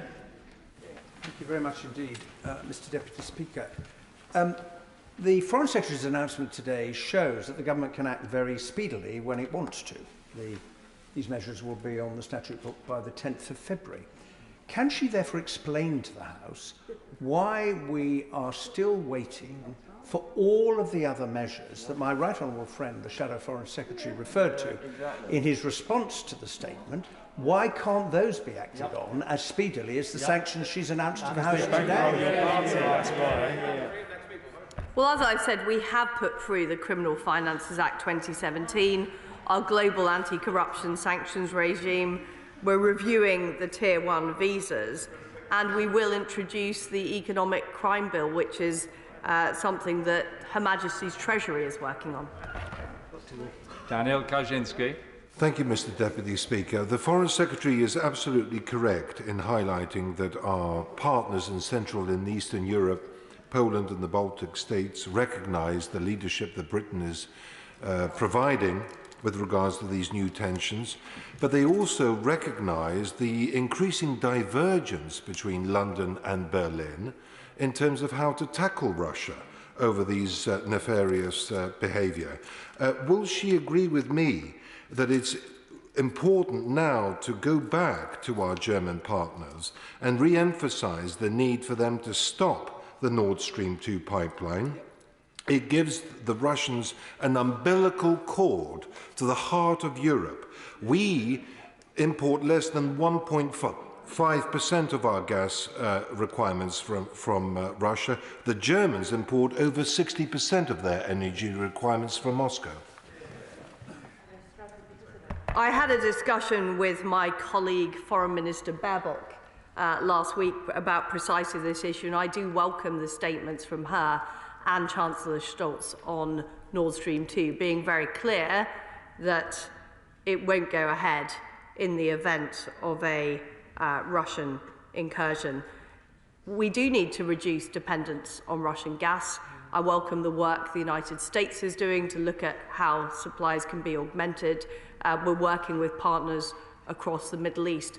This is a strategic issue for Europe, and we do need to reduce dependence on Russian gas. There's no doubt about it. Anna McMorran. Thank you, Mr Deputy Speaker. Over £4 million has been donated to Tory MPs, including to a quarter of the current cabinet by Russian-linked individuals. Grateful. Dirty money. Is this what, and this is from an evil regime? Is this why the government has so far failed to take the Russian threat to our democracy so seriously? Yep. And how will what's announced today help? Yep. And also, will she pledge to this House to fly at least business class to Moscow in the next couple of weeks, instead of using £500,000 of taxpayers' money, as she did when she flew to Australia? We have government planes for a reason. It's for government ministers to use on government business. Robert Jenrick. Thank you, Mr Deputy Speaker. In addition to targeted sanctions against Kremlin-linked individuals, our friends and allies in the US Senate are considering 3 further steps. One would be to sanction Russian state banks to prevent the flow of foreign capital. Secondly, would be to have export controls on key technologies that are useful to the Kremlin. And thirdly, a number of senators led by Ted Cruz in the US Senate are proposing a return to sanctions against Nord Stream itself and related entities and individuals linked to the organisation. Will each of those be included in the bill that she intends to bring forwards? Well, as I've said, the legislation we're bringing forward is very wide-ranging and targets a number of sectors and interests in relation to the Kremlin. And I can assure my honourable friend that nothing is off the table. Ben Bradshaw. Thank you, Mr Deputy Speaker. Our American allies have just issued an unprecedented rebuke to the British government, saying that any new sanctions will be worthless as long as London remains the main international laundromat for dirty Russian money. And I remember this Prime Minister tried to stop the publication of the Russia report and remove the whip from the Right Honourable Gentleman who now chairs the Intelligence and Security Committee when his own patsy candidate failed to get the job. I'm still not clear, though, whether she is reinstating the economic crime bill, because that's not been said on the record from the dispatch box before. If she is, can the Admirable Lord Agnew have his job back, please? So, as I have said already this afternoon, we remain committed to bringing in the economic crime bill, and the Prime Minister committed that would be done this year. Richard Drax. Thank you, Mr Deputy Speaker. The right honourable friend from North Somerset rather took my thunder, but it's such an important point I'd like to raise it if I can reiterate it. If ever there was a reason to take a fresh look at NATO and its role and responsibilities, this threat by Russia of invasion in Europe must be it. Can my right honourable friend tell us, are the other NATO countries that are not spending 2%, has she spoken to them? Has she given the reassurance that they will spend 2%? And if they haven't, what does she intend to do to make them spend 2% of their GDP? We are already spending more than 2% of our GDP. We're the largest European NATO supplier of troops and security around Europe, and we want to see others step up. Because, as the Honourable Gentleman says, these threats are getting worse. We've seen an increase in aggression, and we need to see all NATO allies step up and fulfil their commitments. Caroline Lucas. Thank you very much, Mr Deputy Speaker. The government's attempt to claim some kind of moral high ground on the issue of Russian sanctions is sheer hypocrisy when her party has accepted donations from oligarchs, her government has turned a blind eye to Kremlin meddling in our democracy and has held open the door to Putin's cronies to have their money laundered in London. So can she tell us whether that is the reason that there is still this delay when it comes to the promised register of overseas entities to shine a light on Russian ownership of British property? In her replies both to the Honourable Member for Exeter and indeed for Oxford West and Abingdon, she showed a remarkable lack of urgency. To know that this economic crimes bill might come sometime this year is not good enough when we're talking about what pressure can be brought to bear on Russia now. Well, I hoped the Honourable Lady would welcome the fact that we are introducing our toughest ever sanction regime on Russia, which will be in place by the 10th of February. We are acting with urgency to deal with this crisis. Rick Smith. Thank you, Mr. Deputy Speaker. I warmly welcome the actions my right honourable friend is taking. There should indeed be nobody who thinks they are safe from sanctions. So can the Foreign Secretary confirm that this new legislation will ensure that any company of interest to the Kremlin would be able to be targeted so that there can be nowhere to hide for Putin's oligarchs? We will be able to target any company that is linked to the Russian state, engages in business in economic significance to the Russian state, or in a sector of strategic significance. And we won't just be able to target those entities, we'll be able to go after those who own or control them. So the net is very wide. Ruth Cadbury.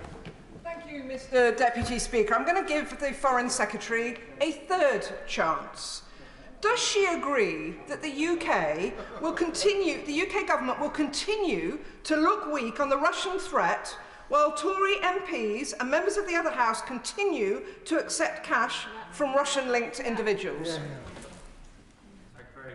Well, I had hoped the Honourable Lady would be welcoming the package of tough sanctions we're introducing today. In fact, that is what our allies across the world are saying. Vicky Aiken. Mr. Speaker, I thank the Foreign Secretary for her statement. She is absolutely right. We do need to widen the breadth of sanctions on Russia to reflect the reality on the ground. In my constituency of the cities of London and Westminster, those realities are very clear to see of the dirty money that is being invested week in, week out. Can my right honourable friend give me assurances that this government will follow through on the legislation and ensure that the financial services and professional services involved will be held to account, and that we take a banks and tanks strategy to fight corruption and the aggression that Russia is showing to Ukraine and across Europe? We have taken steps to deal with illicit finance and corrupt elites through the Criminal Finance Act 2017, our anti-corruption sanctions regime.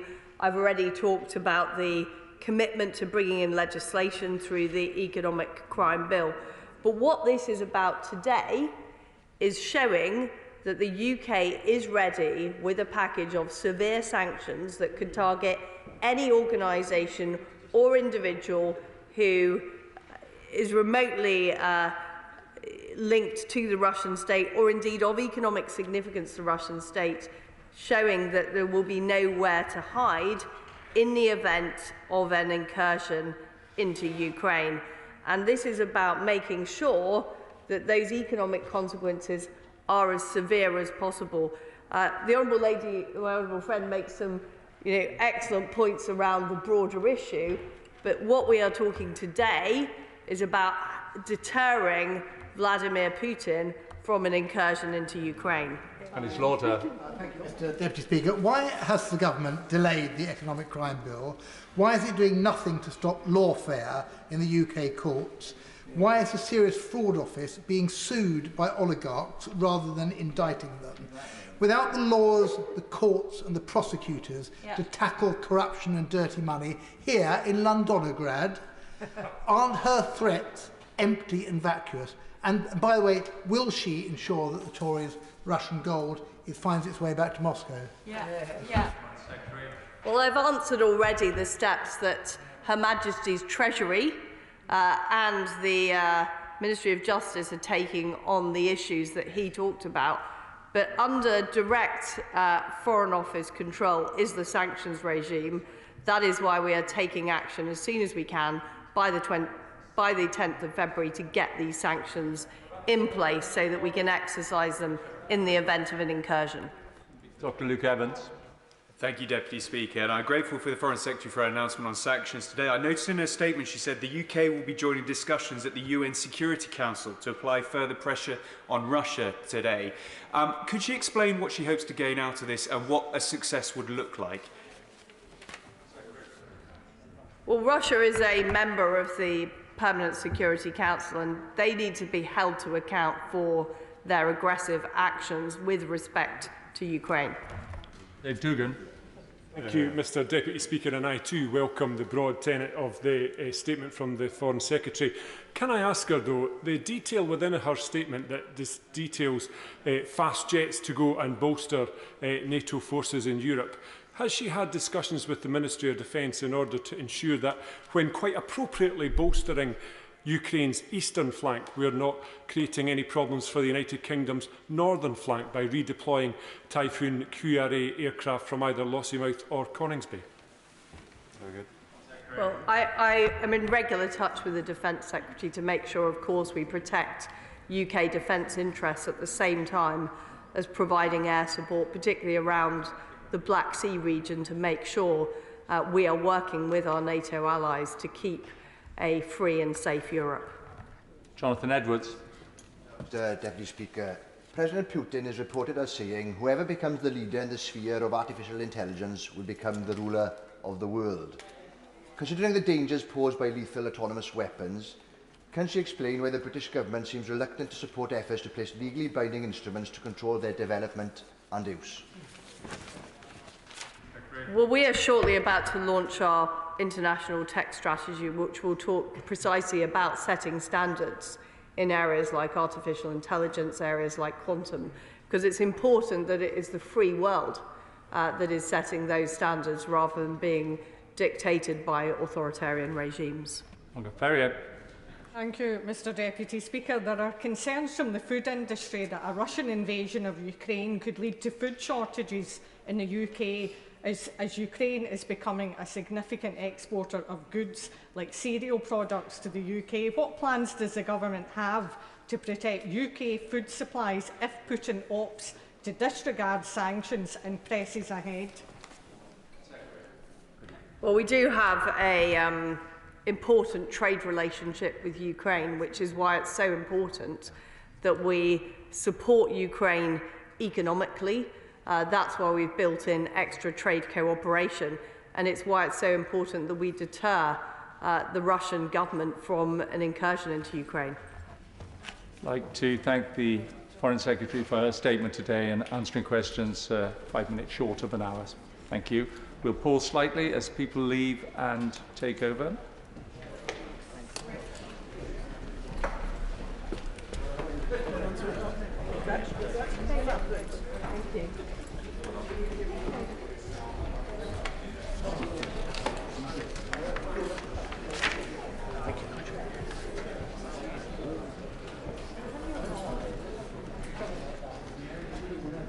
Order.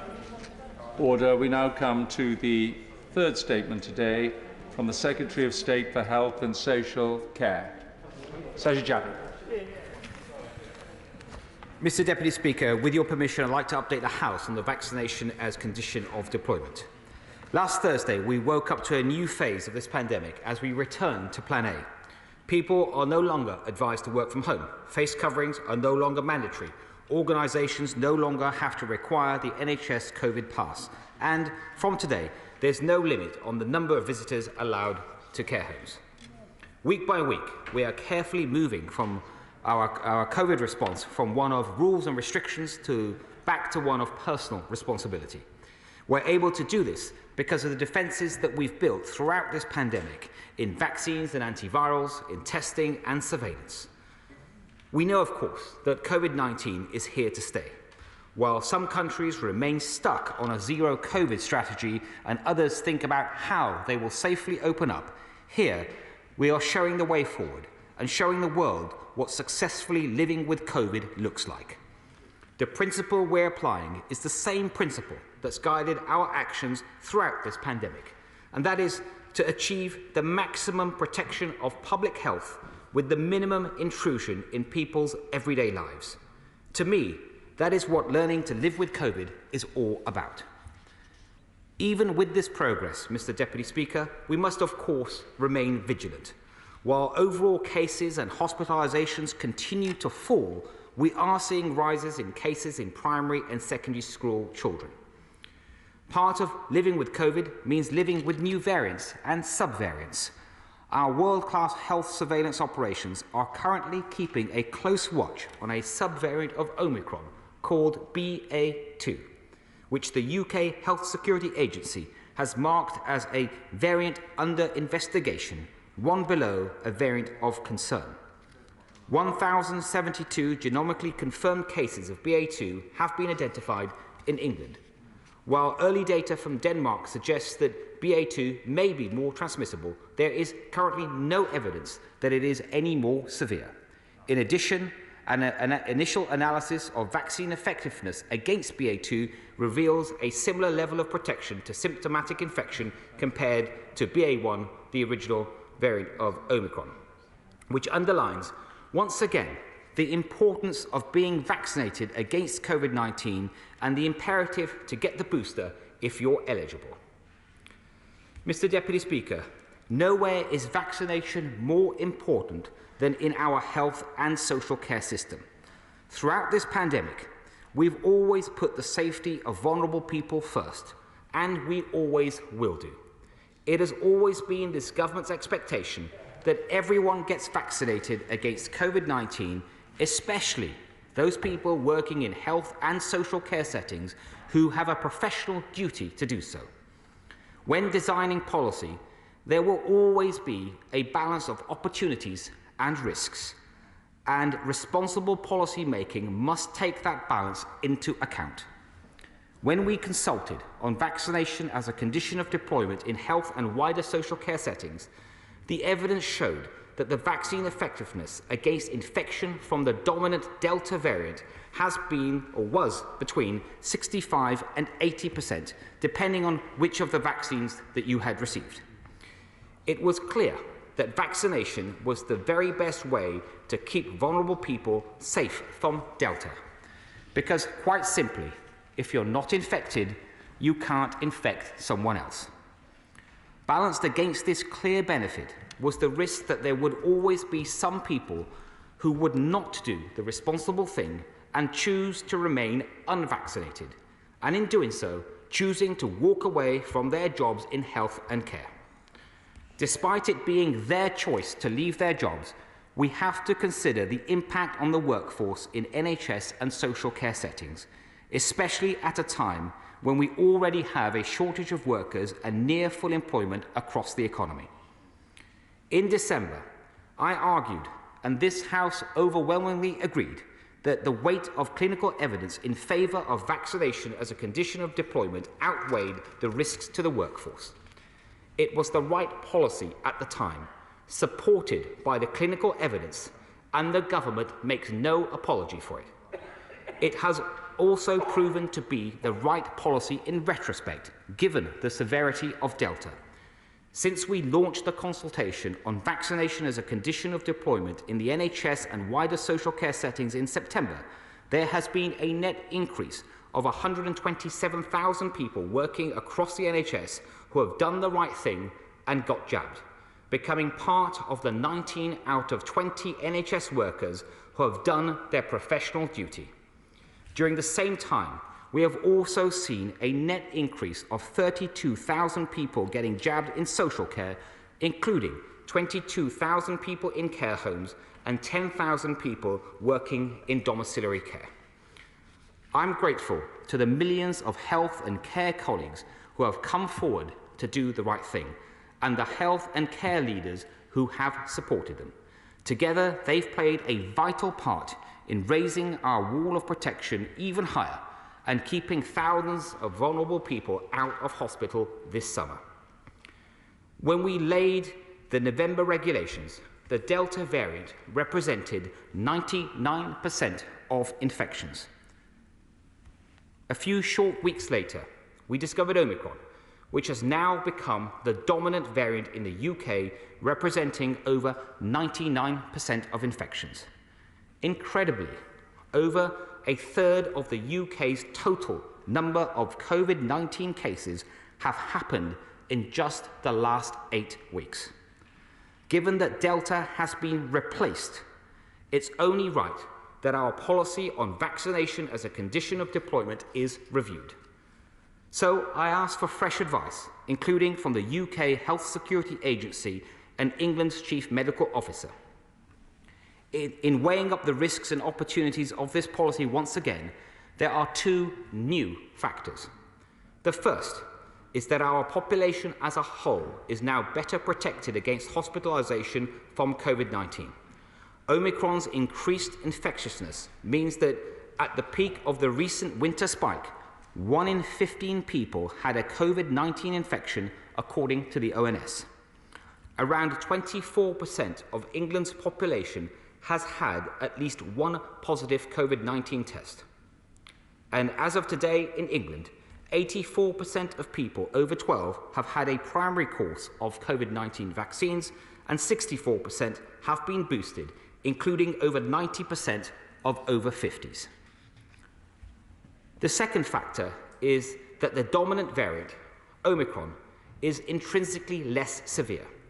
When taken together with the first factor, that we now have greater population protection, the evidence shows that the risk of presentation to emergency care or hospital admission with Omicron is approximately half of that for Delta. Given these dramatic changes, it is not only right, but responsible to revisit the balance of risks and opportunities that guided our original decision last year. While vaccination remains our very best line of defence against COVID-19, I believe that it is no longer proportionate to require vaccination as a condition of deployment through statute. So, Madam Deputy Speaker, today I am announcing that we will launch a consultation on ending vaccination as a condition of deployment in health and all social care settings. Subject to the responses and the will of this House, the Government will revoke the regulations. I have always been clear that our rules must remain proportionate and balanced. And of course, should we see another dramatic change in the virus, it would be only responsible to review this policy again. Madam Deputy Speaker, some basic facts remain, of course. Vaccines save lives, and everyone working in health and social care has a professional duty to be vaccinated against COVID-19. So while we will seek to end vaccination as a condition of deployment in health and social care settings using statute, I am taking the following steps. First, I have written to professional regulators operating across health to ask them to urgently review current guidance to registrants on vaccinations, including COVID-19, to emphasise their professional responsibilities in this area. Second, I have asked the NHS to review its policies on the hiring of new staff and the deployment of existing staff, taking into account their vaccination status. And third, I've asked my officials to consult on updating my department's code of practice, which applies to all CQC registered providers of all healthcare and social care settings in England. They will consult on strengthening requirements in relation to COVID-19, including reflecting the latest advice on infection protection control. And finally, Madam Deputy Speaker, our vital work to promote the uptake of vaccines continues, and I'm sure that the whole House will want to join me in thanking NHS trusts and care providers for their relentless efforts in putting patient safety first. Madam Deputy Speaker, I also wish to thank the Shadow Health Secretary and the party opposite for their support of the government's approach to this policy area. One of the reasons that we have the highest vaccine uptake rates in the world is because of the confidence our vaccines that comes from this place, from all sides of the House. We may not agree on everything, but when it comes to vaccination, together we have put the national interest first. It is now in our national interest to embark on this new phase of the pandemic, where we keep the British people safe while showing the world how we can successfully learn to live with COVID-19. I commend this statement to the House. Shadow Secretary of State. Here. Thank you, Madam Deputy Speaker. I thank the Secretary of State for advance sight of his statement today. And can I also thank him for his regular contact and briefings on this issue at both ministerial and official level. He's right to say that we've work with the government to ensure maximum take-up of the vaccine across health and social care, and we don't regret that decision. Indeed, we welcome the decision that he's come to today. And let me be clear from the start. Vaccines are safe, effective, and the best defence that we have against the virus. Whether compulsory or not, it remains the professional duty of all NHS and care workers to get themselves vaccinated, as it is the duty of all of us in order to protect ourselves, to protect our loved ones, and to protect our society from the greater spread of infections and hospitalisations, and from the need for harsh restrictions that impact on our lives, our livelihoods and our liberties. The debate over this policy is about whether the state should mandate the vaccine for health and care staff or if it should take a voluntary approach. It is not a discussion over the need to get vaccinated, the arguments for which are overwhelmingly one-sided.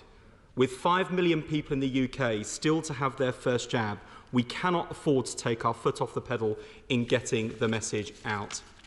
So, Madam Deputy Speaker, we on these benches supported the initial policy in early December. Since then, we've seen a significant increase in vaccinations among NHS staff, with tens of thousands more staff now protected.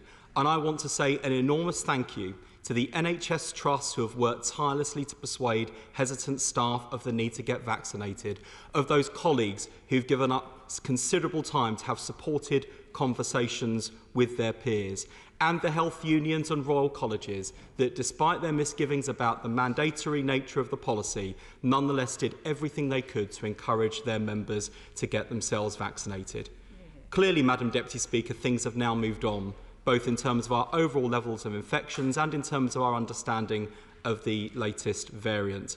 It has also become clear that to follow through with this policy could see tens of thousands of staff be forced to leave their roles at a time when our health service is already understaffed and overstretched. Indeed, this has been a particular anxiety on these benches and right across the House. However, efforts must continue to persuade those staff who are still hesitant. Can I ask the Secretary of State what lessons he and his department have learned from the Welsh Government, where 95% of staff were double jabbed by November without any mandate, and what we can learn from the Welsh Government's approach to persuasion and what we can do to emulate their success? In light of today's decision, it's all the more important that health and care workers are empowered to do the right thing and isolate when they need to, without the fear of being unable to feed their families. 1 in 5 care homes do not pay staff their full wages to isolate. If we are to learn to live well with COVID, this must change. Labour's plan for living well with COVID includes making all workers eligible for proper levels of sick pay. So I ask why the government has still not sorted this. And I appreciate these are Treasury issues too, but Madam Deputy Speaker, this approach is one that is penny wise and pound foolish when it comes to protecting public health. Madam Deputy Speaker, we supported this measure in December, put the national interest before party politics and made sure it had the votes needed to pass the House. We understand the difficulties faced today by the government in coming to today's decision, and we will continue to be as constructive and helpful as we can be in a national crisis, as Labour has been throughout the past 2 years. So I welcome very much what the Secretary of State has said this afternoon, welcoming Labour's support for this policy and indeed our wider support for the vaccination rollout. So let me just end on this point, Madam Deputy Speaker, and a point of criticism which is not in any way levelled at the Secretary of State. Given the way in which the Labour Party has handled our approach to the pandemic response and the constructive way in which we've sought to work with the government, it is not unreasonable to expect the Prime Minister and others in his party to stop pretending that this hasn't been the case. And perhaps he might stop seeking to turn the pandemic, the greatest threat we have faced to our nation for over 70 years, into a party political mudfight. Surely, Madam Deputy Speaker, we can do better than that. And I'd like to think that myself and the Secretary of State have been leading by example. Secretary of State. Thank you, Madam Deputy Speaker. Can I once again thank the honourable gentleman for his approach to this policy areas and vaccinations in general. And he's absolutely right in the comments he's made about that and the importance of working across the House and working together on such an important issue in the national interest as he has done. And I very much welcome that approach. I mean, not all countries have such an approach to such an important issue, and they have sadly paid a price for that. And I do believe that one of the reasons that we have such high vaccine uptake in this country is because of the cross-party approach that has been taken. And once again, I do thank the honourable gentleman for that approach. And he's also right to point to the safety and effectiveness of the vaccines as independently set out by our world-class regulator, the MHRA, and other reputable regulators across the world. And no one should doubt the safety and effectiveness of the vaccines. It is because of the success of this country's vaccination program that we are able to open up again in the way that we have. We are able to start returning to normal life. And very importantly, for the people that we are talking about today, those fantastic people working in the NHS and cross social care, that one of the key reasons why we've been able to keep down the pressure on NHS in particular is because so many people have come forward and got vaccinated. And that's why it remains troubling, Madam Deputy Speaker, that there are still some people in the NHS in particular that refuse to get vaccinated, even when they know that it is safe and effective, and do not do the responsible thing and act in a professional way. And so we will keep the work that we will do to work with those people in a positive way and try to persuade them about the benefits of vaccination, provide them with the information that they need. We can continue with the work of one-to-one meetings with clinicians if necessary, and encourage them to make that positive choice. But it will be about encouragement and helping them to come to the right decision. And we will learn and look across the UK what other parts of the UK done, and making sure that we have the very best practice and have learned from each other. And then finally, on the point of sick pay that the honourable gentleman raised, I do understand what he's saying. I will just point to the fact that we have kept rules in place that allow sick pay to be claimed from day one, and also there's a hardship fund that is in place to give extra support where needed. Chair of the Health Select Committee, Jeremy.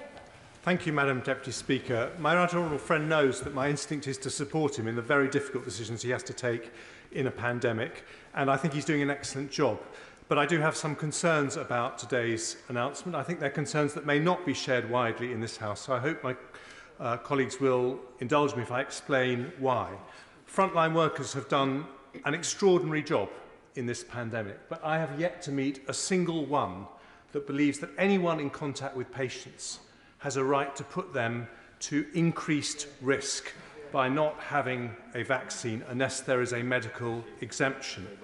And my concern is that, having marched the NHS to the top of the hill, having actually won a very important patient safety argument, we're now doing a U-turn. And my question is, what will happen the next time the Secretary of State wants to introduce an important vaccine, for example, for flu, and make it mandatory? And isn't the real reason that we made this decision because we have a staffing crisis to which the government has still not brought forward its plans to address? And when will those plans be brought forward? My right honourable friend speaks with great experience, and I have the utmost respect for him, especially given the many years that he has spent successfully running this department. And I do understand what he says, and I hope he will, after having listened carefully to the statement, hopefully understand as well that when the facts change, then it is right for the government to review the policy and determine whether it is still proportionate. And the one thing, I mean, many things have changed in the last couple of months with respect to COVID, but the one big thing that has changed is that since this policy was originally implemented, we have moved from 99% of COVID infections being Delta to 99% being Omicron, and that is the reason why we've had to change approach. SNP spokesperson Martin Day. Thank you, Madam Deputy Speaker. I am grateful to the Secretary of State for his statement and for advance sight of it. I welcome the intent to U-turn on vaccination as a condition of employment. I have never supported mandatory vaccination for workers, a policy which I'm pleased to say Scotland has avoided going down. And as we know, adding a further 70,000 or more vacancies to the existing 100,000 in NHS England would be a serious act of self-sabotage. Vaccines do remain one of the best defences against COVID-19, reducing the likelihood of infection and therefore breaking the chain of transmission, and something we should all continue to encourage. The Scottish Government has pursued an educate and encourage strategy in its vaccine rollout, a strategy which has resulted in a higher vaccine take-up to date through entirely voluntary take-up, with the 5 most vaccinated areas in the UK all being in Scotland. So why is the UK Government taking so long to drop its damaging policy and adopt the Scottish practice? When will the consultation conclude and a decision finally be made? And the UK Government's vaccination mandate may have alienated many NHS staff. So what will be done to repair relations and encourage a continued voluntary vaccine take-up? The honourable gentleman is right to draw the House's attention, as other members have, to the importance of vaccination. It is, and I think this is reflected in his remarks, it is the UK's first line of defence against COVID. Thankfully, we have, as the UK, also put in place many other defences with antivirals, for example, used across the UK, the testing regime that we have, the surveillance regime. But vaccines are the first line of defence, and he's right to talk about encouraging as many people as we possibly can, whether they work in health or social care or otherwise, but encouraging them to take up vaccine if they have so far not done so. And the best approach overall, as a general approach, he's right, is educating and informing, and that's what we will continue to do. Esther McVeigh. Madam Deputy Speaker, what a disappointment this statement is today. Having read the newspapers, I was hoping I'd be able to come here and congratulate the Secretary of State on the government's recent conversion to common sense in halting the mandatory vaccination process of NHS workers. Instead, what he's doing is doing a half and half decision today, knowing the Damocles sword hangs over those 100,000 NHS workers because they've got to have their first vaccination on Thursday. And then he will be sending them on a pathway to unemployment, along with thousands of other care workers who already have lost their job. What I want to know is what is he now going to do to help those thousands of people get a job, and what compensation will he be paying to them? Madam Deputy Speaker, I'm very happy to clarify the point that's been raised by my right honourable friend. There will note, because the government has made a decision on this, which hopefully I've been very clear about in my statement earlier, whilst for statutory reasons there needs to be a consultation. It will be a 2-week consultation. Then there will be a SI presented to the House, and obviously it's to be subject to the will of the House. The government has made its decision on this, and the NHS will be writing today to all NHS trusts, and the department will be contacting the care home providers as well in the wider social care settings in domiciliary care to make it clear that the deadline that my right honourable friend has referred to is no longer applicable. And so I'm very happy to make that clear. She's raised an important point, but whilst it is subject to this House, there will be no further enforcement of the regulations for the reasons that I've set out today. Rachel Maskell. Thank you, Madam Deputy Speaker. The Health Secretary has not only bullied and threatened NHS staff at a time when they are so fragile, but ignored the Royal Colleges and all of the trade unions in saying that the initial statutory instruments should not have been put. In fact, he hasn't made it clear today that both will be withdrawn, so I ask him to make that clear, but also to say that for all of those staff which to date have lost their employment, whether or not they will be reinstated with continuity of employment, including their pensions and their other conditions.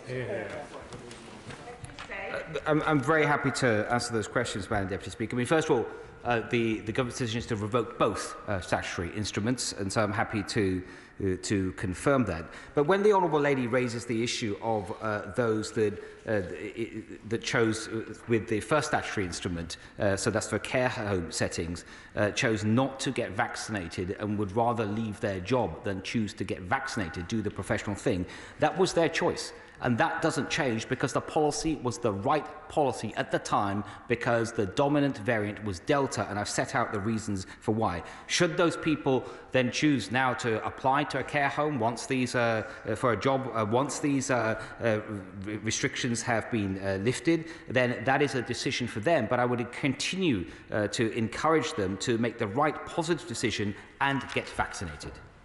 Sir Charles Walker. Mr. Speaker, I promised my wife that I would stop being angry, and I just can't.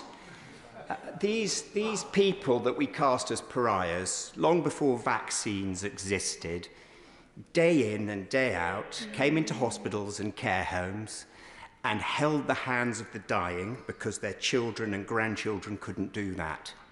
They were doing this while most people in this House were sitting on their backsides safely at home. Now, by all means, let's encourage people to get vaccines, but the language we've used about these people, who for whatever reason may be a needle phobia like me, who have chosen not to get vaccinated, are somehow deserving of our bile, is a disgrace, and it doesn't reflect badly on them, it reflects badly on us.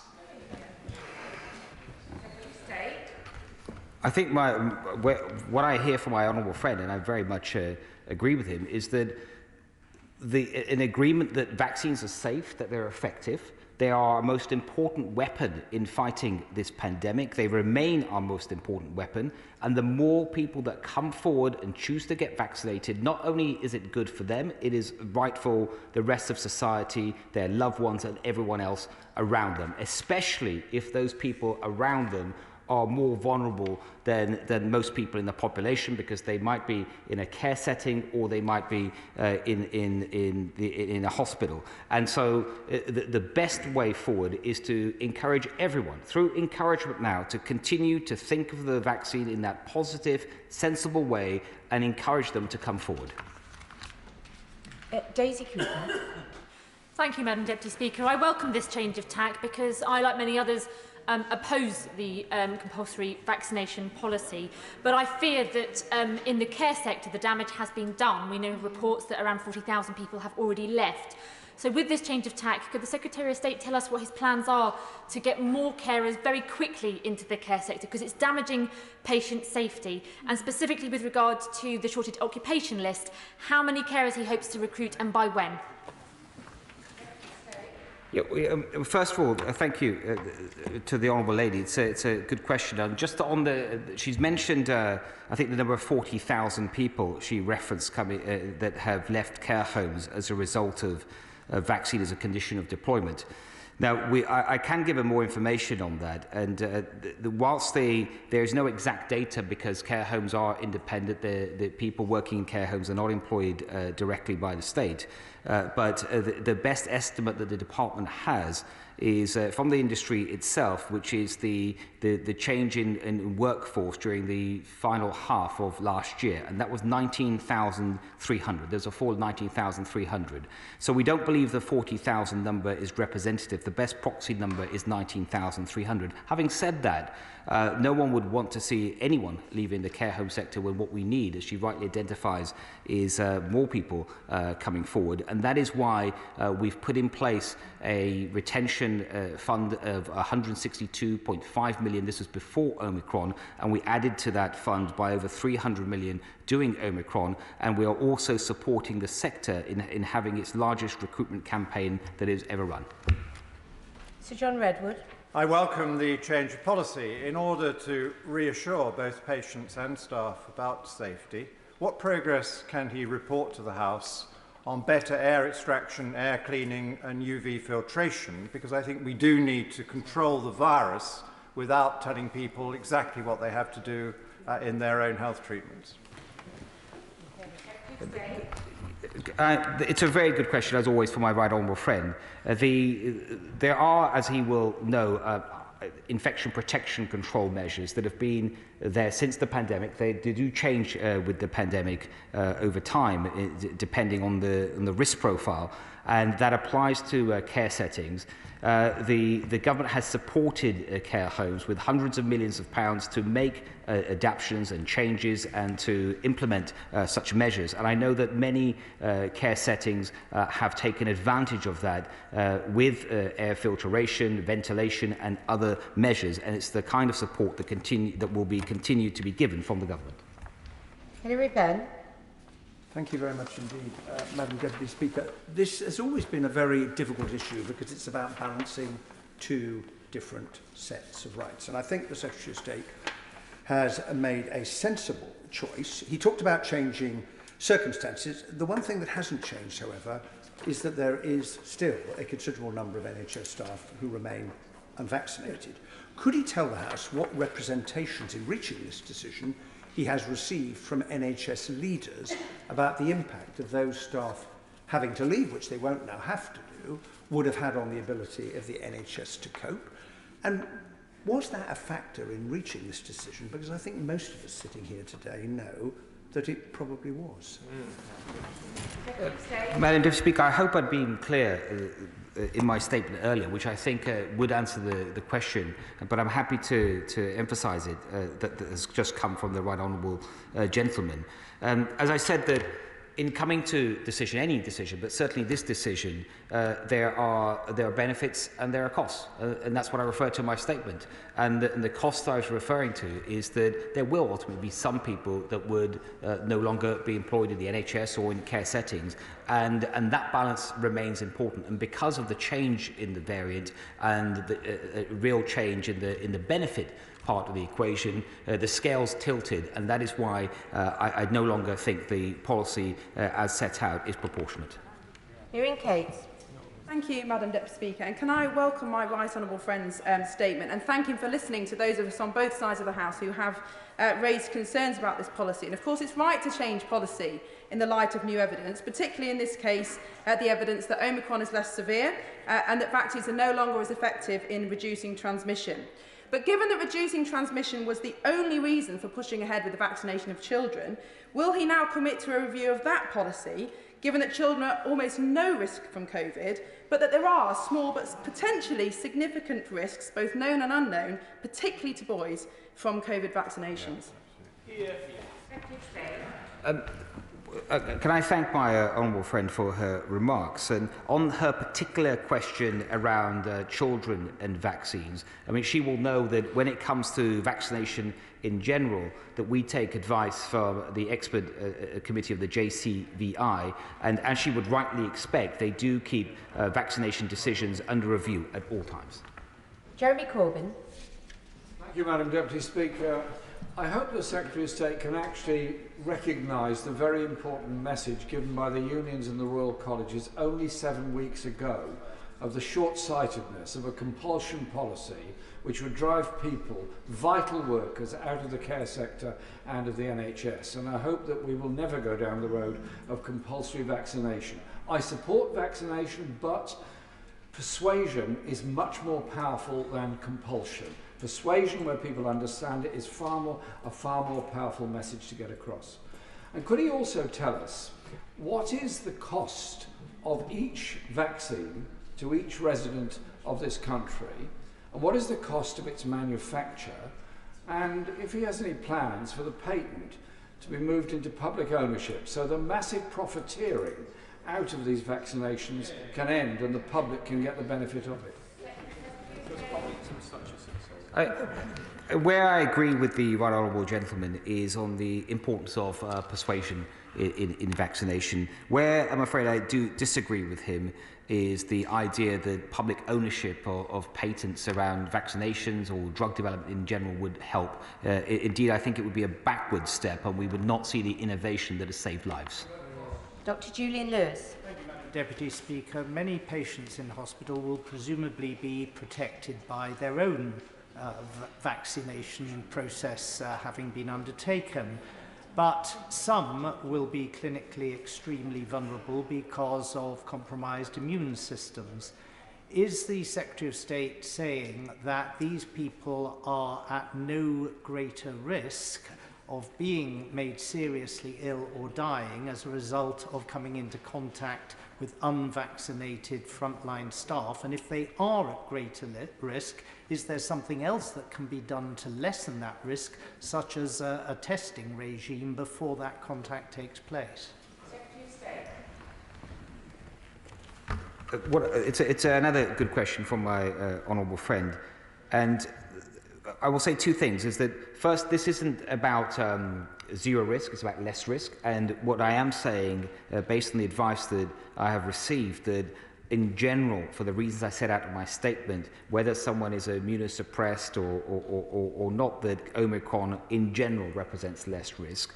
But he's also right to ask about whether other measures could be taken to provide additional support. And yes, they can. And that is why I have asked the NHS to review its own policies on the deployment of staff in certain settings, and that would include interaction with the most vulnerable patients. Clive Lewis. Thank you, Madam Speaker. Can I first of all thank the Secretary of State for today's U-turn. I know that many of my constituents, both NHS staff and patients, will be deeply grateful for it. We all wanted to see as many NHS staff as possible take up the vaccine. But no one wanted to see people forced to take the vaccine, especially after all that they have done for us. So can the Secretary of State promise the House that if there are future outbreaks, he will listen to the overwhelming body of public health evidence which says that carrot not stick, persuasion not enforcement, has better results when it comes to vaccine take-up? Madam Deputy Speaker, this government will always listen to the evidence, be guided by the evidence, as it has been today. Hugh Merriman. Thank you, Madam Deputy Speaker. Unlike I see a number of my colleagues around here, I did actually vote in favour of these measures back in December. And I did so because I felt it was important for those that are going into hospital that they have the reassurance that those that are caring for them are fully protected. Now, I understand the Secretary of State's point that the matter has now changed. I regret that it is so, because I still felt my vote was the correct one. But can I ask him this specifically, just to assist me to get to the right place with him? He mentions that he asked for fresh advice from the health regulators, and no doubt they advised that this was no longer proportionate in these changed circumstances. Did that of itself precipitate a change in the legal position, that being one of the limbs for judicial review? So therefore, is there a legal requirement as to why we're having to change course as well? Secretary of State. Madam Deputy Speaker, I do understand my honourable friend's question. It is when the evidence changes, or in this case, obviously, the change in the variant from Delta to Omicron, and then the ministers receive different advice. That advice always comes with up-to-date legal analysis as well, and that legal analysis is certainly taken into account when making a decision. Barker. Thank you, Madam Deputy Speaker. Like the honourable gentleman opposite, I too am angry. I am angry because in December last year, I twice asked the Secretary of State to pause and let us do this via consensus rather than mandation. The language we use in this place is extremely important, and the Secretary of State has spoken this evening about care workers and their choice to be sacked. What I would say is they didn't choose to be sacked. This government chose not to give them appropriate PPE at the height of this pandemic. This government chose to discharge elderly patients into care homes at the height of this pandemic. That is the real choice this government has made. Will the Secretary of State re-evaluate? Will he go back and apologise to those care workers, some of the lowest paid in our labour markets? Apologise to them? Will he ensure that they have continuity of service and pension contributions? Well, I think where the Honourable Lady and I will absolutely agree is on the service we have seen as a country, from whether they're care home workers, domiciliary care workers, over the pandemic. It has been the test of a lifetime for anyone working in that sector, and each and every one of those people has risen to that challenge and provided the very best care they could have done in the most difficult of circumstances.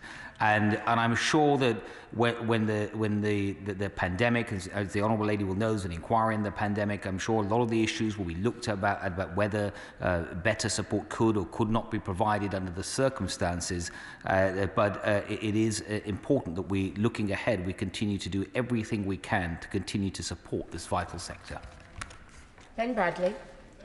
Speaker, I welcome the decision the Secretary of State's taken today, which is really important for the continuity and delivery of our services locally. We were faced with losing over 3,000 health and care staff in Nottinghamshire alone in a few weeks' time. This will take the pressure off massively come March, April time. I'd urge him to go further if possible. I don't think it's fair to present the choice that care home workers made in November as having left by choice. And the truth is, we really need those staff and more if we're going to be able to implement the reforms that government is asking us to deliver on a local level, rather than having to focus all of our energies on everyday firefighting.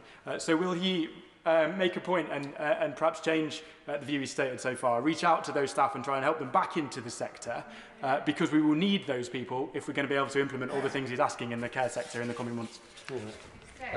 Yes, Madam Speaker, I agree with my old friend. As I said earlier, we need more people in care. We need more people in the NHS. We have a waiting list in both sectors, and there are many people out there that will have experience and want to do that. And he used the words, I think, can we work with the sector to reach out and support and help people to re-enter the sector where they wish to do so? Of course we can, and I think at the same time we can also continue to give any information that may be helpful and necessary to help to persuade those that still remain unvaccinated to make that positive choice and get vaccinated.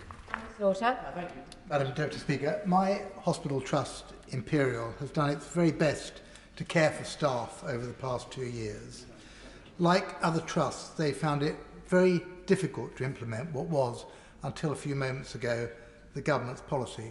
But they did, both because it was good clinical practice to protect their patients and to give confidence to the general public. Why should I get vaccinated if my doctor won't?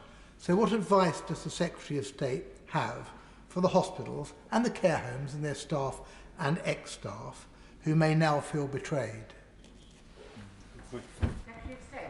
Well, I'd say two things, if I may, to that, Madam Deputy Speaker. That, first, I would say to anyone involved in NHS trusts, especially those that were leading the campaign to encourage their colleagues to get vaccinated, a huge thanks for what they've done and what they've achieved so far.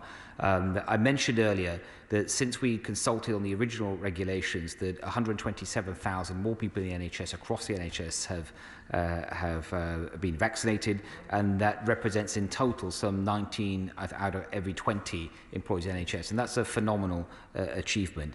And the thanks goes to all those working in the NHS that has helped to make that happen and are still helping to make that happen, because my second thing I'd like to say to them is that your work with our support, with the government support, my department support, continues. And despite the changes today, for the reasons that I've set out, it is still hugely important to get vaccinated, and we must keep reaching out positively to those who have not yet, for whatever reason, chosen not to do so, but helping them to make the right decision. Chris Green. Thank you, Madam Deputy Speaker. I welcome my right honourable friend's statement. And a number of times in it he made references to conditions of employment, and he finished by referring to asking regulators to urgently review current guidance to registrants on vaccinations.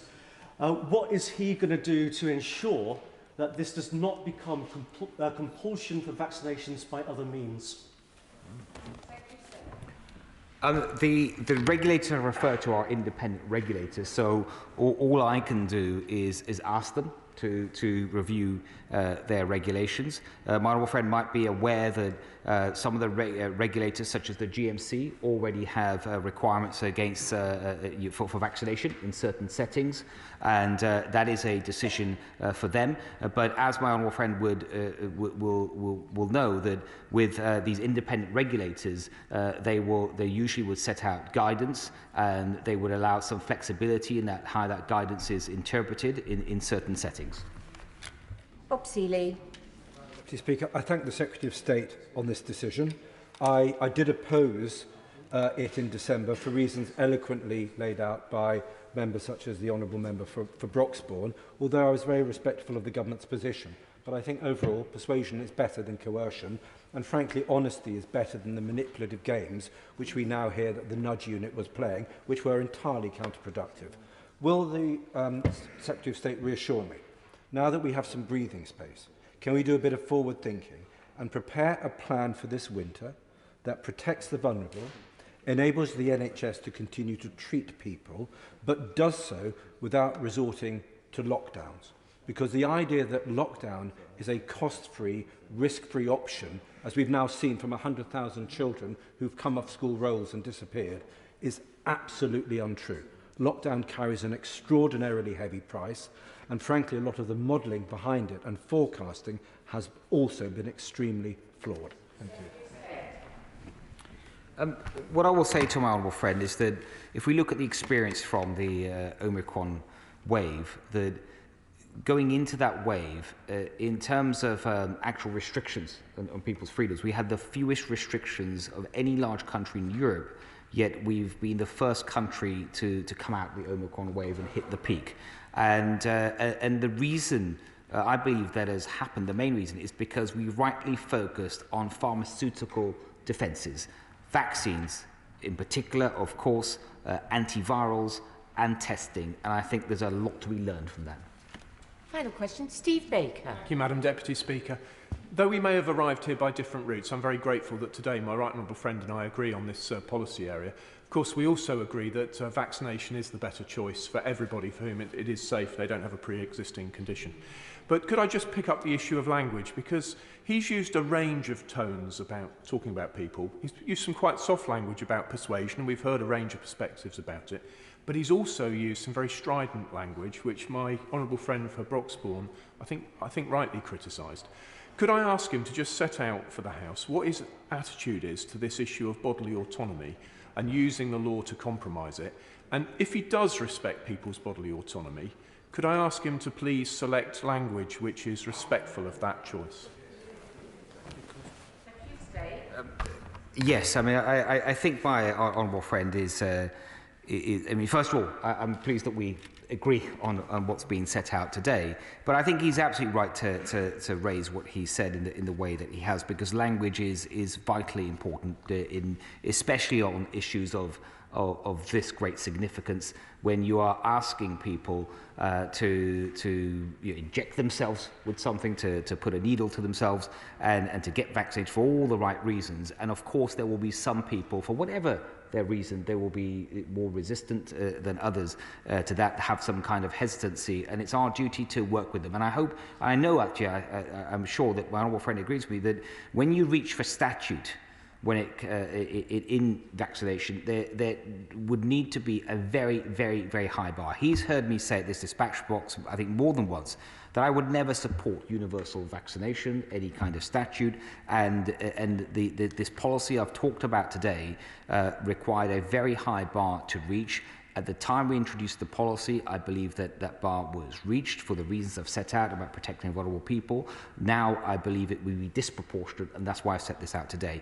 But what hasn't changed is the importance of vaccination. And for those people who can get vaccinated because they're not medically exempt from it for some reason, then we should continue to work together across this House to encourage them to do so and work with them in the most positive way possible, because not only that will they be better off, but we would all be better off. I thank the Secretary of State for his statement, and we now come to the Advanced Research and Invention Agency Bill, Ways and Means motion. Minister to move. Formally. The question is the Ways and Means motion as on the order paper. Is the honourable gentleman indicating that he wants to speak on...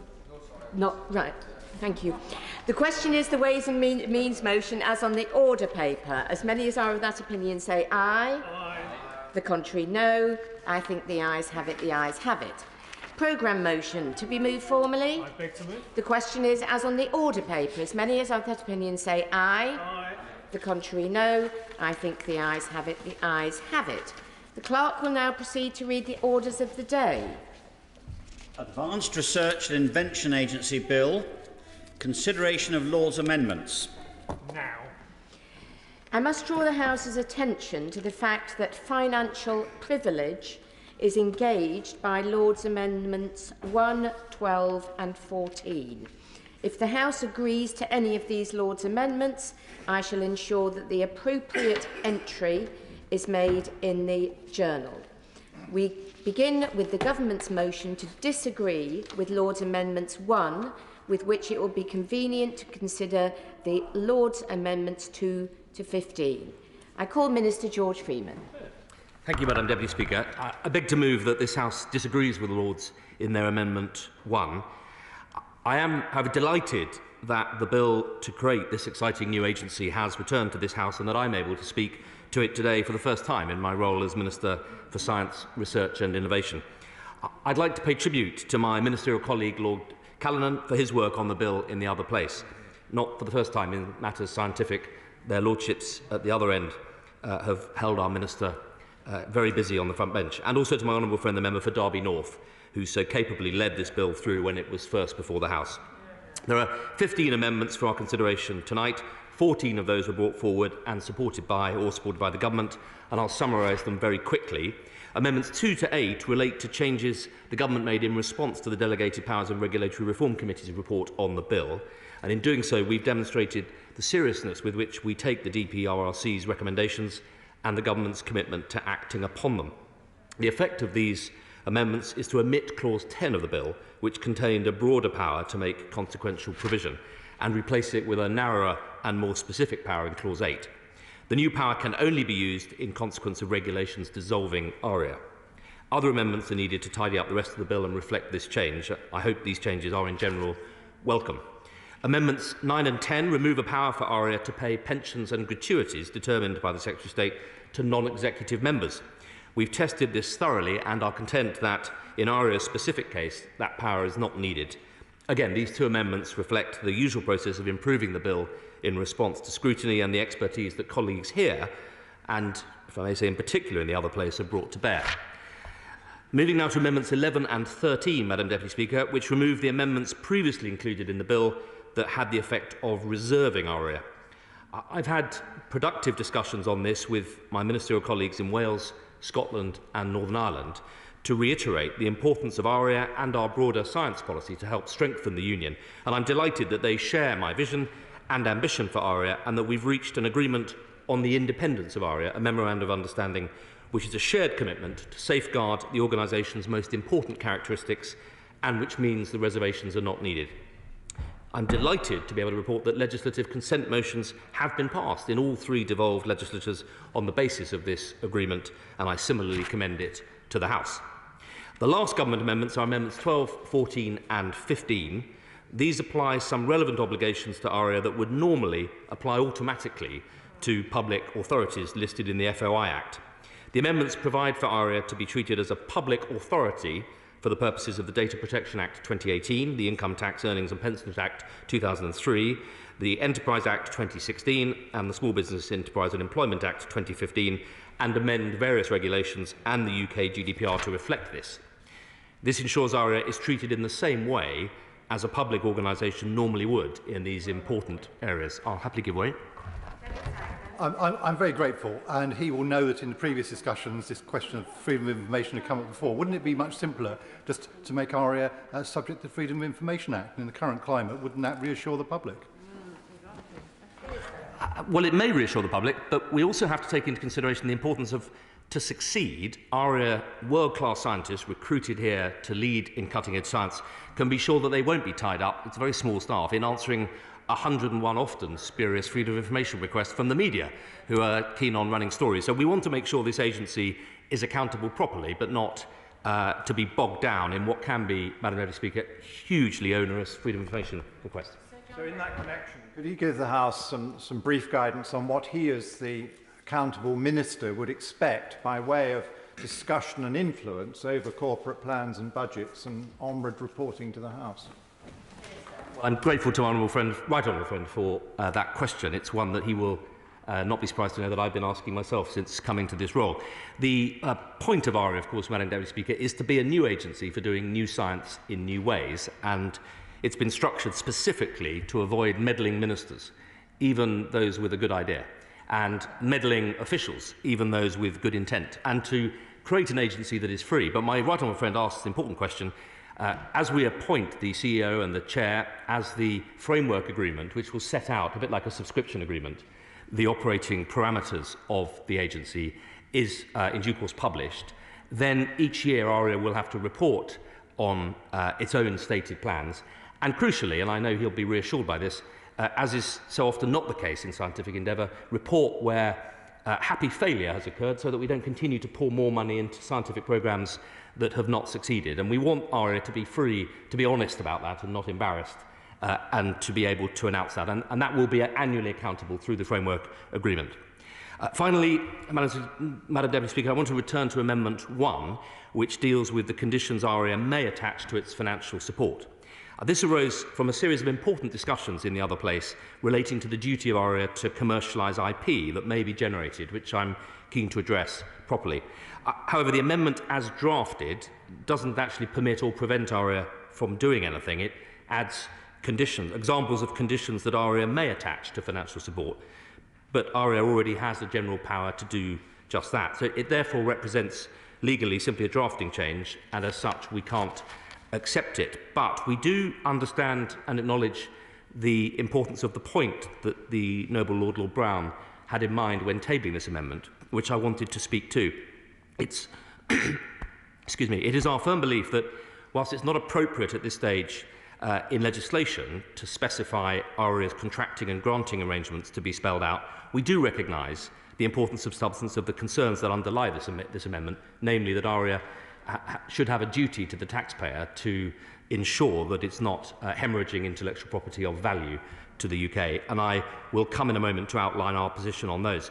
The amendment focuses principally on overseas acquisition of IP, relating to the principles on which the government intervenes in foreign takeovers of UK businesses, particularly where those businesses have benefited from public investment in R&D activities.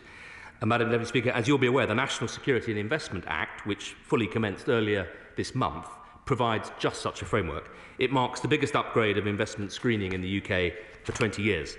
The NSI Act covers relevant sectors such as quantum technologies and synthetic biology that have benefited from significant public investment, and permits the government to scrutinise acquisitions on national security grounds.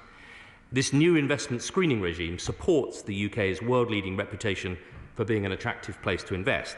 It's been debated extensively in both houses and very recently, and we don't believe that revisiting those debates today would be productive.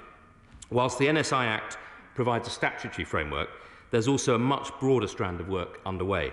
As the Science Minister, I take very seriously, as you would expect, the security of our academic and research community.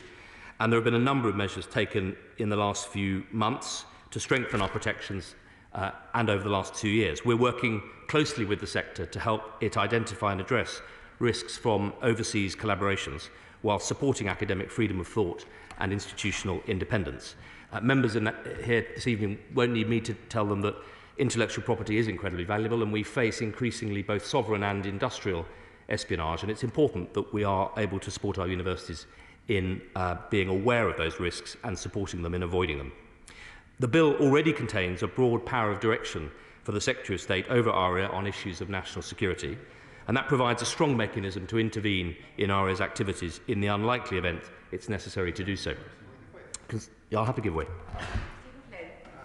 The Minister for giving way, and obviously welcome him to the dispatch box in relation to this bill. Just to get my own head around this, he's saying that ARIA can do this, so the government doesn't need to legislate in that regard, but the government would nonetheless be quite keen to see ARIA do it. There seems to be a little bit of a discrepancy in terms of the thought process there, as far as I understand. No discrepancy. I will in a moment explain why, but essentially the bill already provides for and lays out a statutory responsibility of ARIA to generate economic return for the UK. And he will know, as I have, having had a career negotiating intellectual property agreements, that at this stage it would be wholly inappropriate to mandate statutorily the form in which ARIA those intellectual property agreements would take. To be blunt, we don't yet know what programmes the Chair and Chief Executive will put in place, and it's only when we know the sort of science that ARIA is doing that we would possibly be in a position, through the framework agreement, to set out the appropriate ways to make sure that value is maximised. The consideration of security issues will also be a core consideration in ARIA's governance arrangements in the framework agreement to ensure its effective functioning as an organisation. I can confirm for colleagues today that the framework document, which deals with those issues, will include obligations on ARIA to work closely with our national security apparatus. And this is prudent to ensure both ARIA's research is protected from hostile states and actors, and to stay connected to the government's wider agenda on strategic technological advantage. The government's chief scientist, who will be on the ARIA board, will bring intelligence and expertise across security issues within government, supported by the new Office for Science and Technology and the National Science and Technology Council. And ARIA will of course have internal expertise in order to advise ARIA's board and programme managers, while also working with the recipients of ARIA's funding in universities and businesses on research-specific security issues. I do believe this will be vital for ARIA to stay at the forefront of responding to the challenging nature of the UK's interests in this area. There is also the question of how ARIA responds to the UK's strategic interests in science and technology more generally, where they may not quite fall under the national security umbrella. The integrated review, the creation of the new OSTC and the National Council for Science and Technology, on which I sit, outline our ambition to ensure a serious strategic machinery of government commitment to strategic industrial advantage of UK science and technology. This is a fundamental priority both for me and for the government more broadly. And ARIA is of course nestled within that structure and is required to be aware of all of those priorities. But we must keep its role in perspective. It is only a small, will only be a small part of the landscape in which we're explicitly seeking to make independent of government and free to explore new funding approaches. The whole point of ARIA is to be a new agency to do new science in new ways. I'm grateful to the Minister, and he's been admirably blunt about keeping interfering ministers and interfering officials from controlling or influencing ARIA.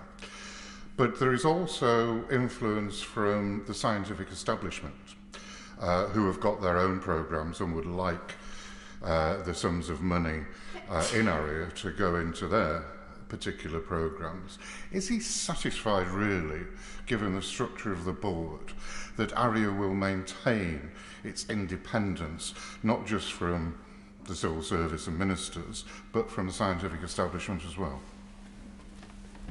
Well, the Honourable Member raises a very important point. I am, yes. For this reason, the way in which the agency has been established through this bill and our plans to appoint the CEO and the Chair on the basis that they will set out a very bold vision for ARIA to be that agency for new science in new ways. And all the support that we're providing is specifically designed to allow them to operate in an environment where they can draw on the very best of UK science infrastructure and expertise, but not find themselves bound by either the short-term grant application process that dominates or those often substantial interests seeking investment in their own field. The reason we're able to attract the people that we intend to attract will be that very freedom. And it's for that reason that I'm confident, as that will be set out in the framework agreement and held account by the board of ARIA and a scientific advisory board, that we'll be able to ensure that is the case. Whilst it will operate independently, ARIA will be guided by key obligations regarding economic and UK benefit. ARIA must, in all of its activity, have regard to the economic growth or economic benefit in the UK alongside other considerations. And that is, Madam Deputy Speaker, a statutory obligation set out clearly in Clause 2, Part 6 of the Bill. And it's right that that is there. Public investment in R&D must drive long-term socio-economic benefit and deliver value to UK taxpayers. ARIA will be scrutinised by Government and Parliament on how effectively it fulfils its functions, including this one. And I can confirm that mechanisms for this scrutiny will be included in the framework agreement. This includes requiring an internal evaluation framework for ARIA programmes, dealing with the point raised by my right honourable friend, and looking at, for example, their expected benefits and alignment with the organisation's strategic objectives. It includes setting the terms on which ARIA produces annual accounts and reporting, through which ARIA's CEO is accountable to Parliament for how the resources allocated to ARIA are used. The National Audit Office can examine the value for money of ARIA's activities, and we in government must be assured of that value, which ARIA's future funding will depend on, and everyone involved is clear on that.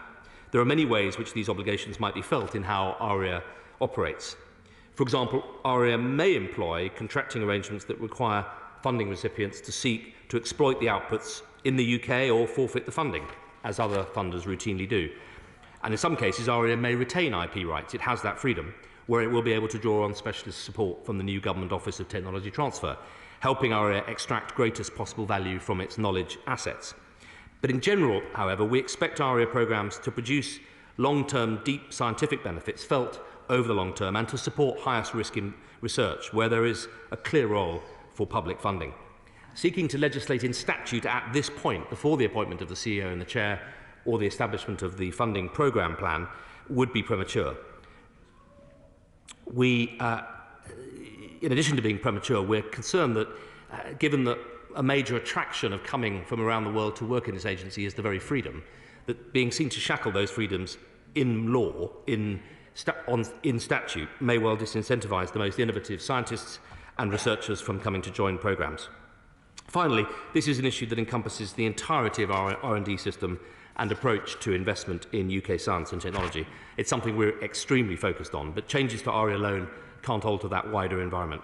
We must ensure that funding from ARIA is not subject to more stringent conditions compared to other public R&D funders, as this would undermine the independence and agility which are the defining characteristics of this exciting initiative for UK science.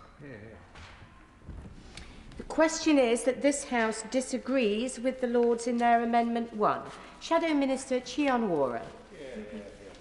Thank you, Madam Deputy Speaker. And let me begin by welcoming the Minister to his place with regard to this very important ARIA Bill, and also to echo his thanks to the former Science Minister, the member for Derby North.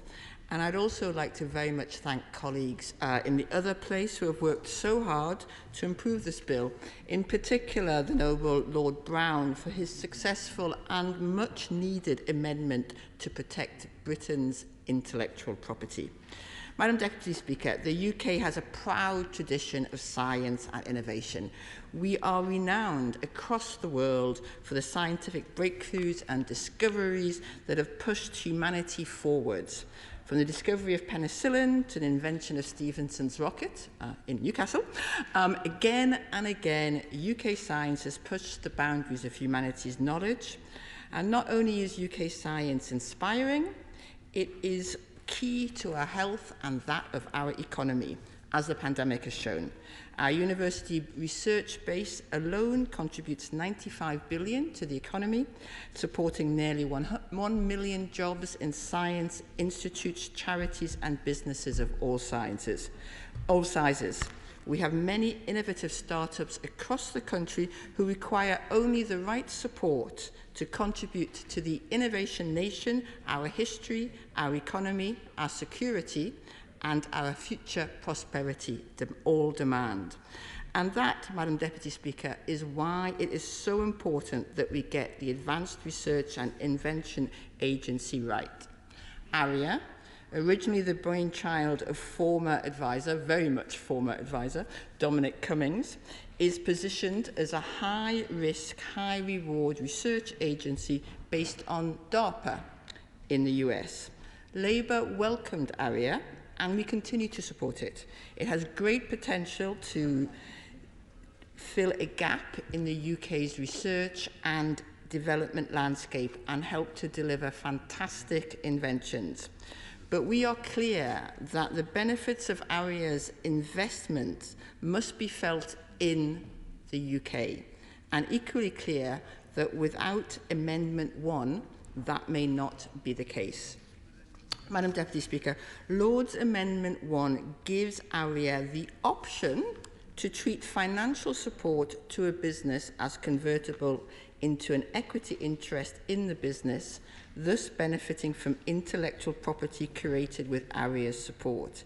It also enables ARIA to require consent during the 10 years following financial or resource support if the business intends to transfer the intellectual property abroad or transfer a controlling interest to a business not resident in the UK.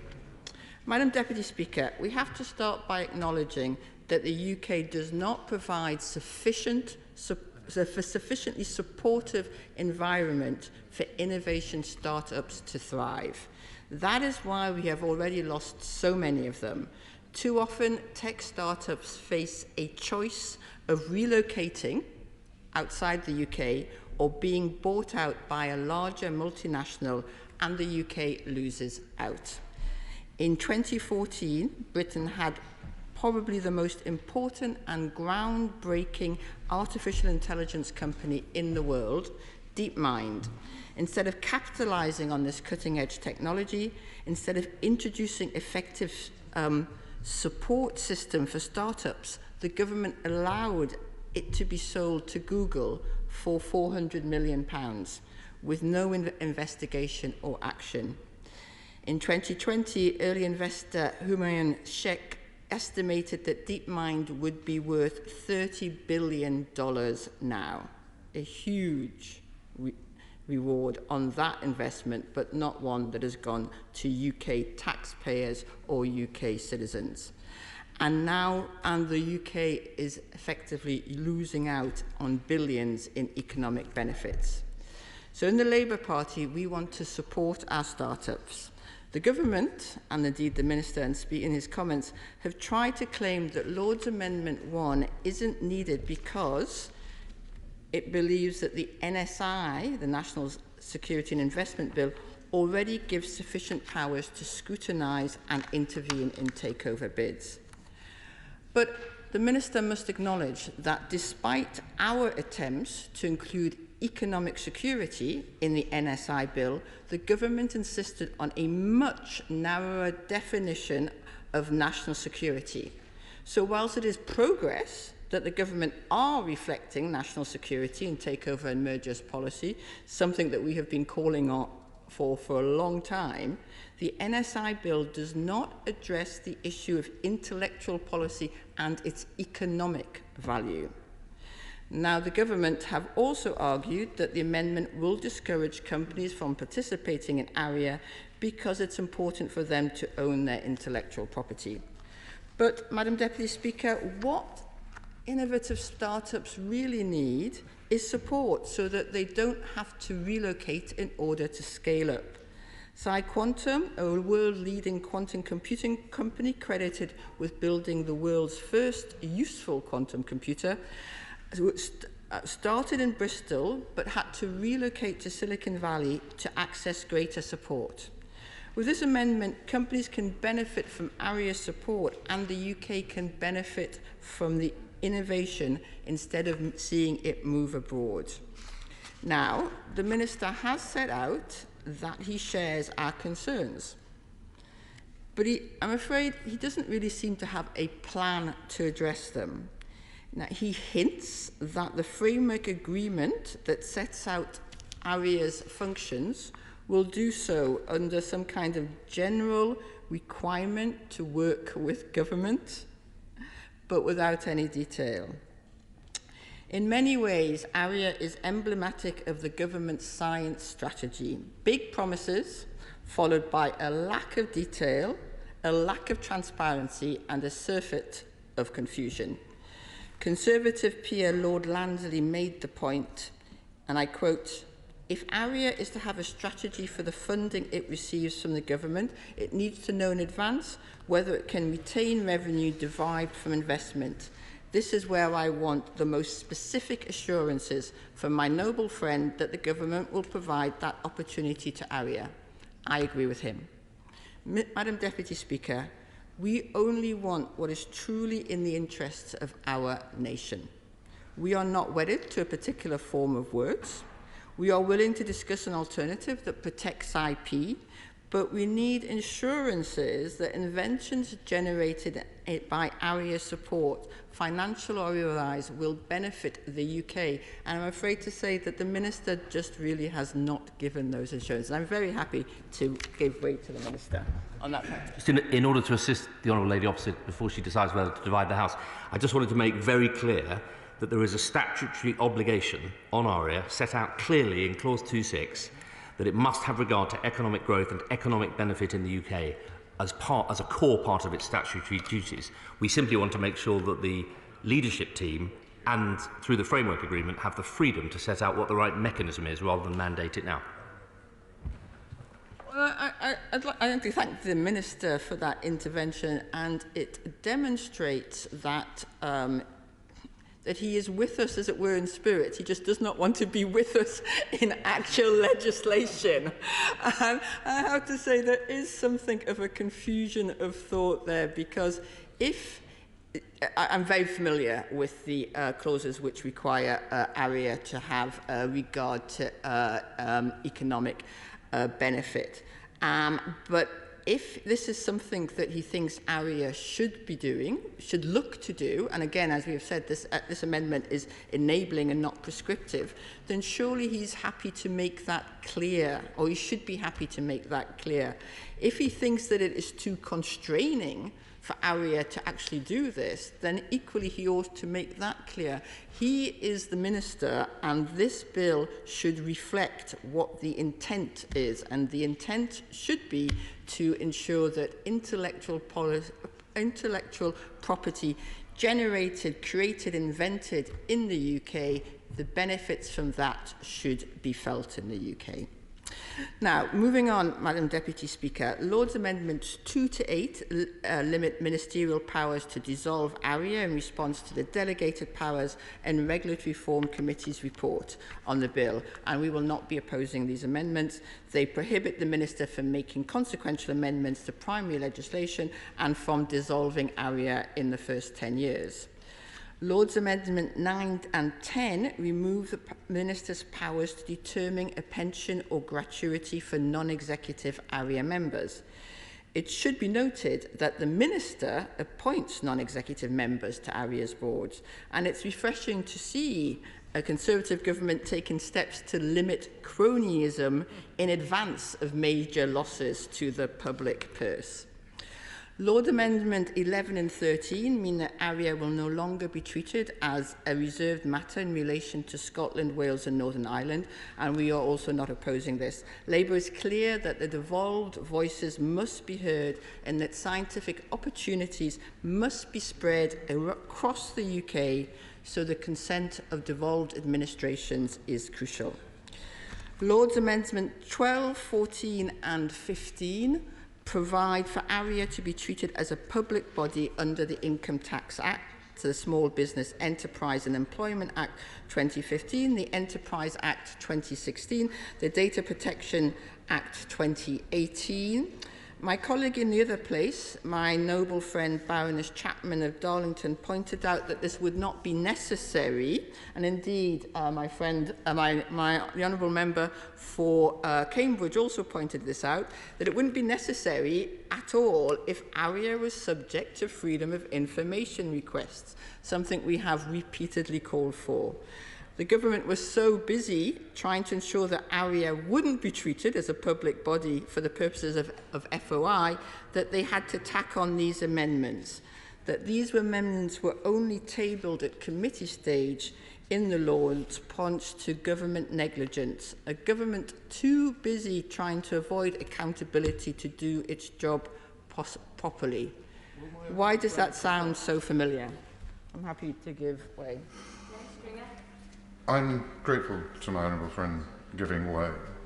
Does she agree with me that during the COVID epidemic that we've been through, some of the mistakes that have been made have been because the government hasn't been as open as it could have been with the scientific advice on freedom of information is, and openness, is a value to the scientific method itself. And so exclude this body from freedom of information detracts potentially from the science. There is another example. The University of East Anglia, 11 years ago, in the ClimateGate emails, they didn't operate openly, and it caused scientific problems. My honourable friend makes a very important, in fact two, if I may say so, very important points. Firstly, that many of the mistakes that have been made by this government have been due not only to a lack of transparency when it came to the original policy of, for example, giving contracts to friends, but also to a lack of transparency in the follow-up when it came to explaining actions, and that transparency is always, in this case, and always a very good thing. But secondly, that yes, the scientific method is about openness. That is how ideas, inventions, progress is made in science. And critically, DARPA, on which this institution, the ARIA, is supposedly based, they are subject to freedom of information, and they find that it helps them in their work. But, Madam Deputy Speaker, to conclude, Labour welcomes ARIA. Science and research can be the engine of progress for our society, and we welcome investment into our sciences. But this investment must benefit the people who pay for it, the British public. Without Lord's Amendment 1, we have no assurances that this will happen. If the government wants Britain to be a science superpower, then why won't it protect British science and tech IP? SNP spokesperson Stephen Flynn. Thank you very much indeed, Madam Deputy Speaker. In the greatest traditions of this House, I do intend to be brief in my remarks, which I'm sure will be to everyone's pleasure.